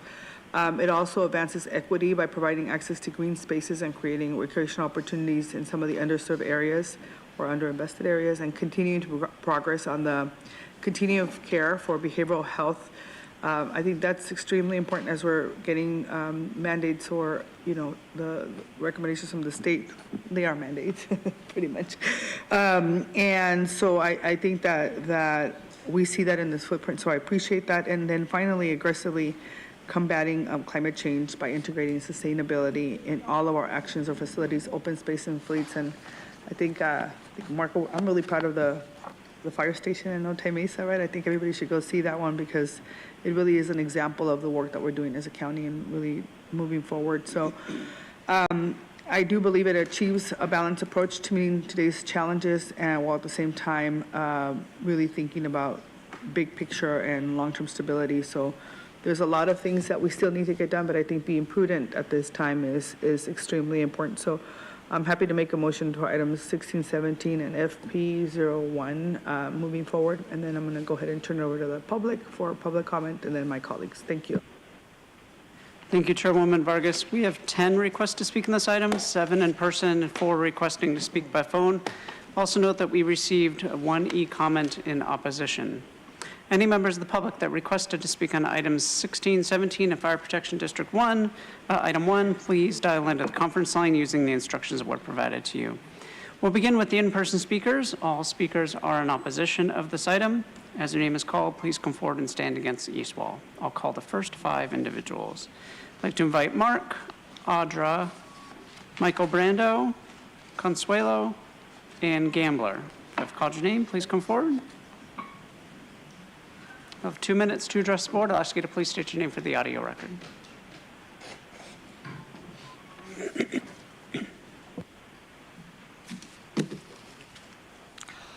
Mark, so Nora was just saying that this addresses climate change, and that's Hegelian dialectic. If you look that term up, it means they take a problem that's, well, they can make one up, or they usually take a problem that's small. And for instance, weather, and they make it something really big. And then instead of addressing it with a solution, it's problem, reaction, solutions, what it would mean in English, Hegelian dialectic from the philosopher Hegel. Instead of having a solution that any reasonable person would want, they have a solution they want, usually for a totalitarian purpose. For instance, the 2 towers are bombed, so we have to look at every single American and everything they do. Forget the people who really might be terrorists. Let's just investigate all of us. So now, here's some people that are very reputable that talked about climate change. John Coleman, who's the co-founder of the Weather Channel and won Meteorologist of the Year. So that's pretty freaking reputable. And here's a video title on YouTube where he's saying what a scam it is. Here's Christopher Monkton. Now, when Lord Christopher Monkton, who's a Scottish lord and doesn't need to help us at all, lost out on being part of the House of Lords like his dad because he stuck up for the people saying climate change was a scam, when he could just be a royal, which he is, you might want to listen to him. There's a title on YouTube. There's No Emergency. Check this one out by Judith Curry. She's an eminent doctor. There's No Climate Crisis. This, I believe, is by William Happier. His credentials are too long to even list. Pollinators in Peril. Check this out by Nikki Florio. She's incredible and very degreed her specialty. Lots of things to show you what they're doing and planning, and that are just not okay at all. These things are happening in Europe, and they'll be happening. Thank you. Your time is up. Next speaker, please.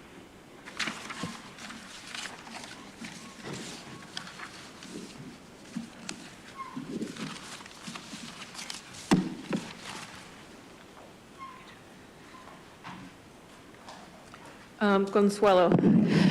Inflation is purposeful and is caused and created by who? Government. Mortgages are supposedly lower, but property taxes have gone up. Another lose-lose for the tax cattle indentured servants. People can act appalled by the potty language used or actions by the frustrated tax-paying citizens, but those words and actions pale in comparison of what these politicians and local government have done to our people and infrastructure within our county. It's an English nursery rhyme. They hang the man and flog the women that steal the goose from off the common, but let the greater villain loose that steals the common from the goose. The law demands that we atone when we take things we do not own, but leaves the lords and ladies fine who take things that are yours and mine. We see, that was circa 1764, we see that things have not changed. Thank you. I'd also like to invite forward the remaining speakers in opposition in person, Lee Perry, Michelle Hames, and Jill Hellid. I've called your name. Please come forward. I was told I should be a little bit nicer. Can you please state your name? Gambler. You shouldn't do anyone any harm. You should sheath your competitive instinct. You shouldn't try to win. You know, you don't want to be too aggressive. You don't want to be too assertive. You want to take a back seat and all of that. It's like, no, wrong. You should be a monster, an absolute monster, and then you should learn how to control it. I'm in the world, but not of it. I'm trying to tame my inner beast. Satan devouring strong men like a dinner feast. We traded masculinity for inner peace. It's bittersweet, but I would never let him enter me. I'm 10 toes down. We coming for the devil. We gon' bend your crown. We taking back the city, might offend your town. I'm raising up my boys so when they men, they don't bow. Now then I'm talking now. We walking right into the battlefield. They feminizing the men and the battle's real. Don't forget the faith, cause that's your battle shield. I got my double-edged sword to make the cattle squeal. Give me a heart like David. Dude wasn't playing. Defy my army and we finna get to slaying. So get ready and pick a battle weapon, then sharpen it. You should be an absolute monster, then harness it. Strong man. Don't let him feminize you what you want, man. Stand tall cause they trying to get you to fall, man. The devil knows that he gotta take out the strong man. He gotta take out the strong man. Are you gonna die for the faith? Be a Paul, man. Don't let him feminize you what you want, man. Many men are weak. No comments, Nora? Strong man. Many men are weak, you better stand. Show me, homie, are you even getting banned? All you gotta say is a woman ain't a man. And you just gotta pray what you doing with the plan. Take a look around, we put women on the front line. How man, soft men make for a tough time. We've been too complacent, You know I'm got gonna used win, to right, the Michael? sunshine. Put your guard down, feet up, won't you unwind? We let the devil in, and now it's too late. Just a little bit of sin, and now it's too great. Oh, please. Just a little slumber, devil hit you with Reject the it freight. now. Now your pastor is a woman, everybody took the bait. Everybody took See the what bait. You happens. see it coming down the pike. More Michelle's gonna be turned into a mic. LGBTQ, but they forgot the dike. Man, forget YouTube, all they do is give me strikes. Thank you. Next speaker, please.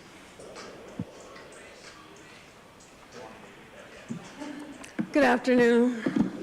I am here to speak about the monster truck advance at the Diane Jacob Equestrian Center. Can you please state your name? Lee Perry. Thank you. Thank you. I am a longtime resident and horsewoman from East County. I grew up on a ranch that my father bought in the 1940s, which is now the El Cajon DMV and all those apartments. I am a national and world champion. I was raised on a ranch, and I've owned my own ranches. And I'm here to express my concern for this very noisy and... Ma'am, you can talk about that issue during public non-member, public comment on agenda item. The item that we have before us is the CENA project, and so the that item that you're speaking to is not this item. So, but you're welcome to stay, and as soon as we're done with the agenda, we're happy to have you speak. Okay? Okay. Thank you. That's Fantastic. fine.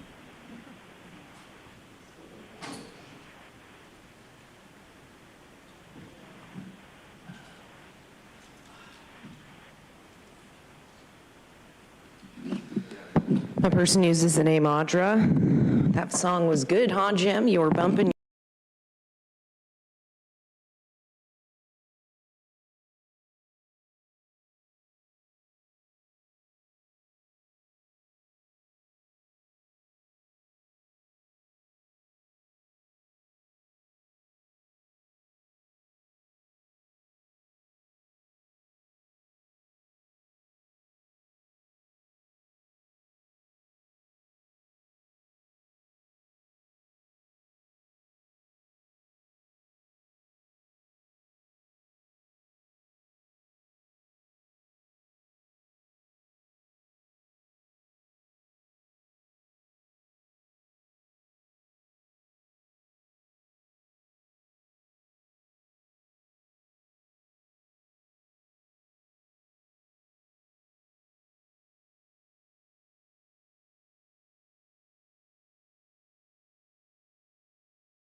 A person uses the name Audra. That song was good, huh, Jim? You were bumping.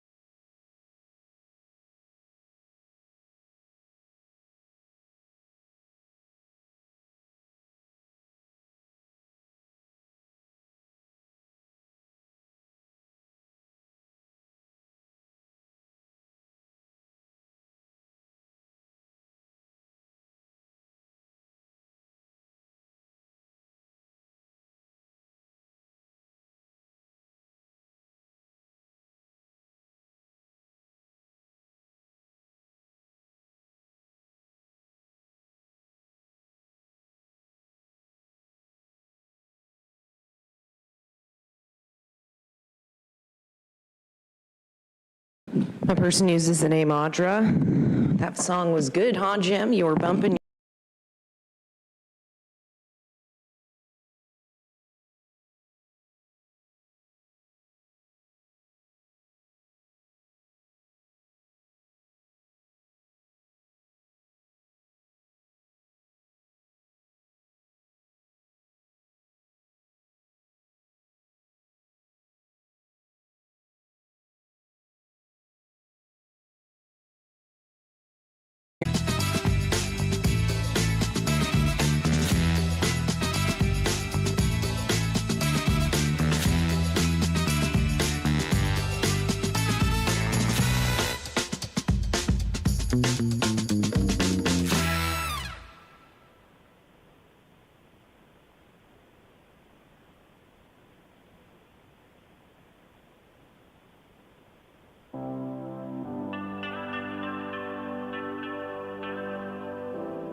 Thank you. We'll resume our public comment. Again, apologies for the disruption. We'll resume with those that requested to speak by phone.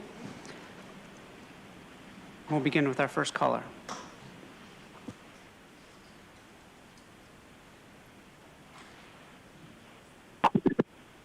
Hi, Paul Bold. 2 minutes, 3 items, what a bargain. It is a shame that there was nothing on the capital improvements list for the homeless, immigrant, or sewage crises. If a situation is an emergency, if it affects the county, we should not wait for outside help. I also noticed on tomorrow's agenda there is so much maintenance that is backlogged or not looked into until it is an emergency, that storm repairs from January were added to the emergency project list, even though it seems like a long-term damage, not storm damage. Moreover, the county seems to want to put things in harm's way, like a new park in the midst of severely polluted and sewage-laden TJ River Basin. Yet the county keeps continuing this emergency while apparently ignoring the problem in this county, Mission Bay, SD River, La Jolla areas, Tourmaline Troop Park, and Pacific Beach, Coronado, Ocean Beach, the latest is San Luis, Grover Mouth, and Oceanside. Maybe a list of repairs you know will be needed should be published and updated regularly instead of all this capital improvement junk. Thanks. Thank you. Now hear from the next caller.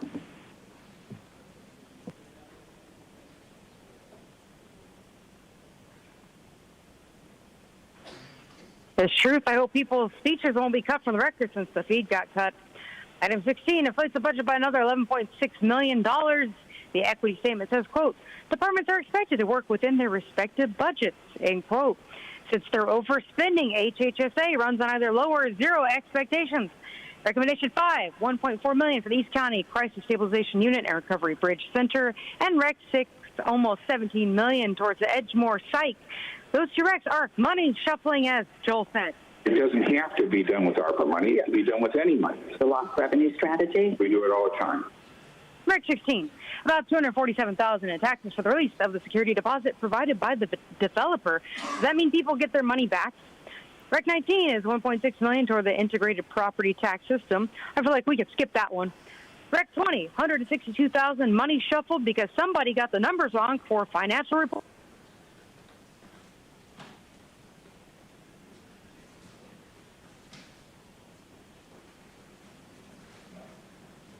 Chairwoman Vargas, it appears we lost connection again. Give me a moment. We'll try to dial back in.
And Chairwoman Vargas, that caller dropped off. It appears that concludes public comment on this item. Supervisor Desmond. Thank you, Chair. Appreciate it, and thanks for the SENA update. Appreciate this and both items, and for the budget update as well. I'm really happy to see money going towards the Butterfield Park in Valley Center. The community had a big campaign for that park, and I was happy to advocate, and hopefully, with staff's help, we found funding for that. Looking forward to it, and this is a great asset in Valley Center, so I'm glad to see that's on the SENA. But I do have a question for you. This scaffolding on the outside of this building, is this permanent? No, sir. It's coming down, most of it's coming down before May. There will be a little bit staying until May for the central tower to fix the red tile roofs and the remainder of the gutter. And then around the south wing, there'll be scaffolding up around the windows to restore the windows until about the June timeframe. And those will So is shift. the majority of it coming down in the front in May? Yes.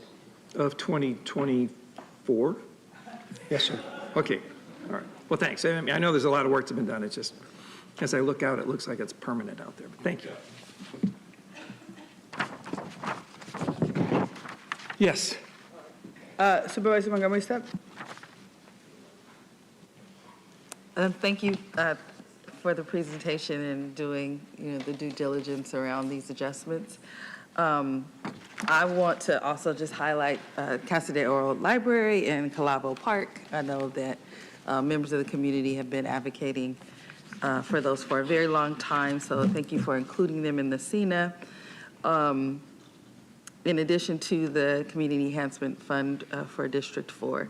So I will have questions as we go along, but I appreciate this update and also forecasting what we can expect from the state at this point. And so I'll be looking forward to that May revise to see what types of adjustments we have to make. Thank you. All right. With that, we have a motion and a second. Please vote. Chairwoman Vargas, that motion passes unanimously with all supervisors who are present voting aye. We will now move on to discussion item number 18. Thank you for all the work. Authorize and approve actions related to Compassionate Emergency Solutions on Pathways to Housing project. As soon as the team is settled, I'm going to ask them to go ahead and do their presentation.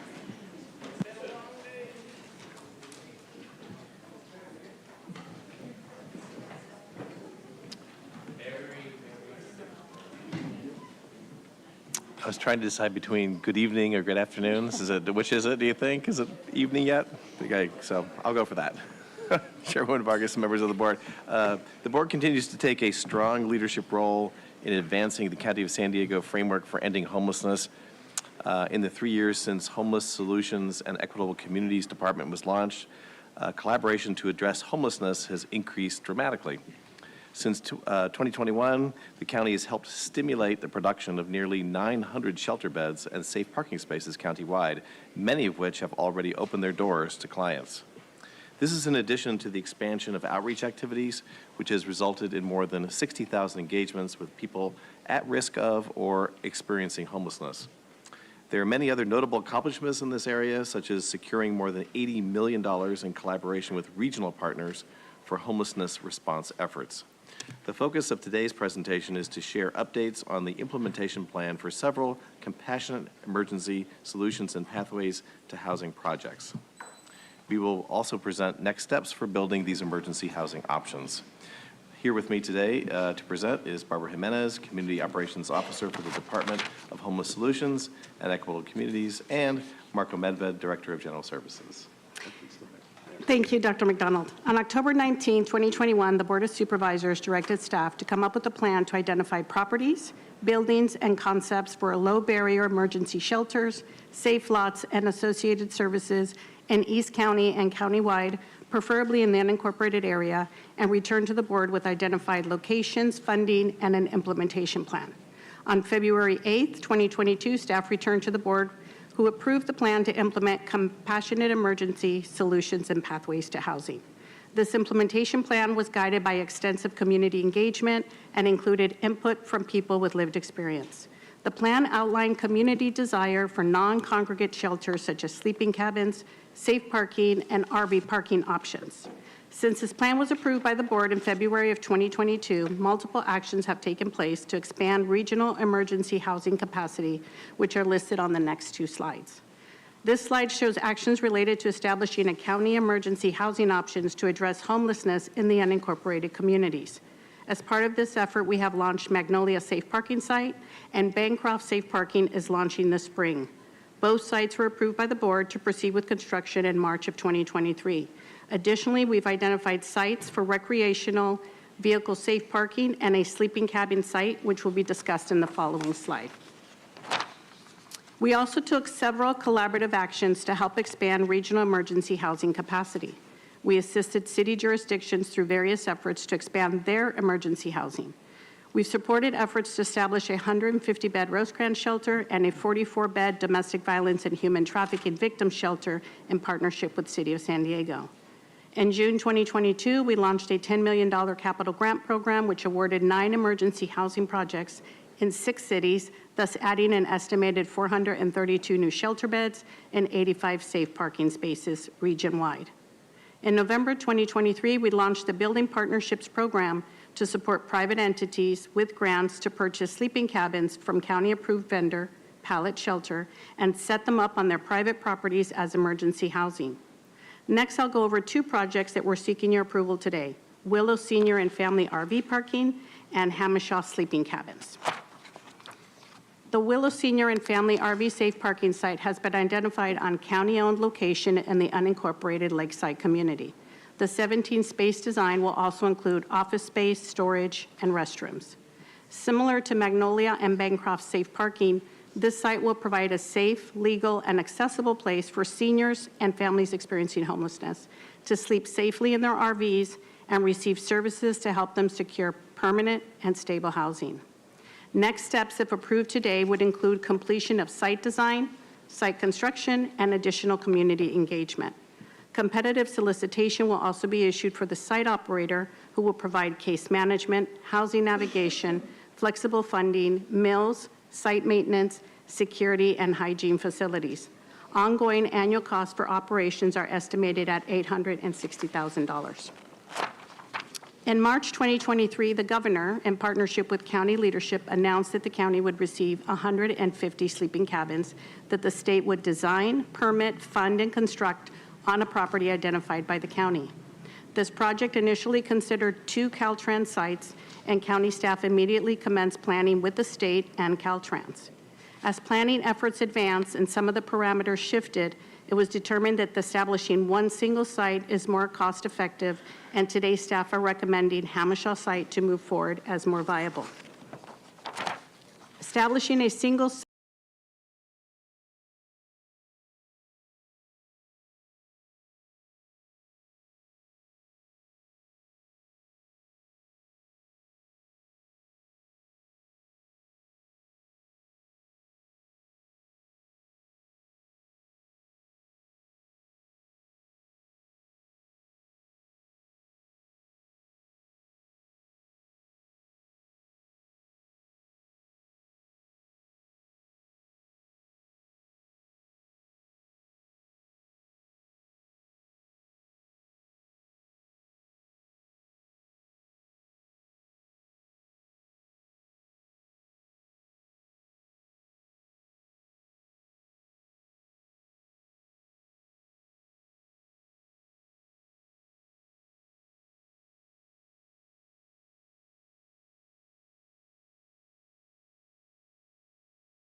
Number 1, during emergencies, your phone can be your lifeline. To evacuation notices, official information, know what's happening, know where to go. Stay alert, San Diego. Register your number today. It's fast, it's easy, and there's no cost. To learn more, go to readysandiego.org and earn the perfect 10.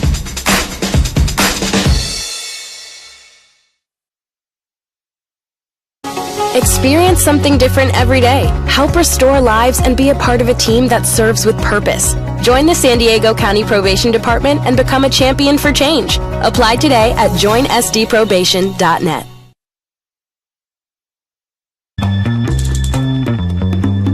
Number 2, remove debris. Piles of stuff around your home can look bad, but in an emergency, they can be a disaster.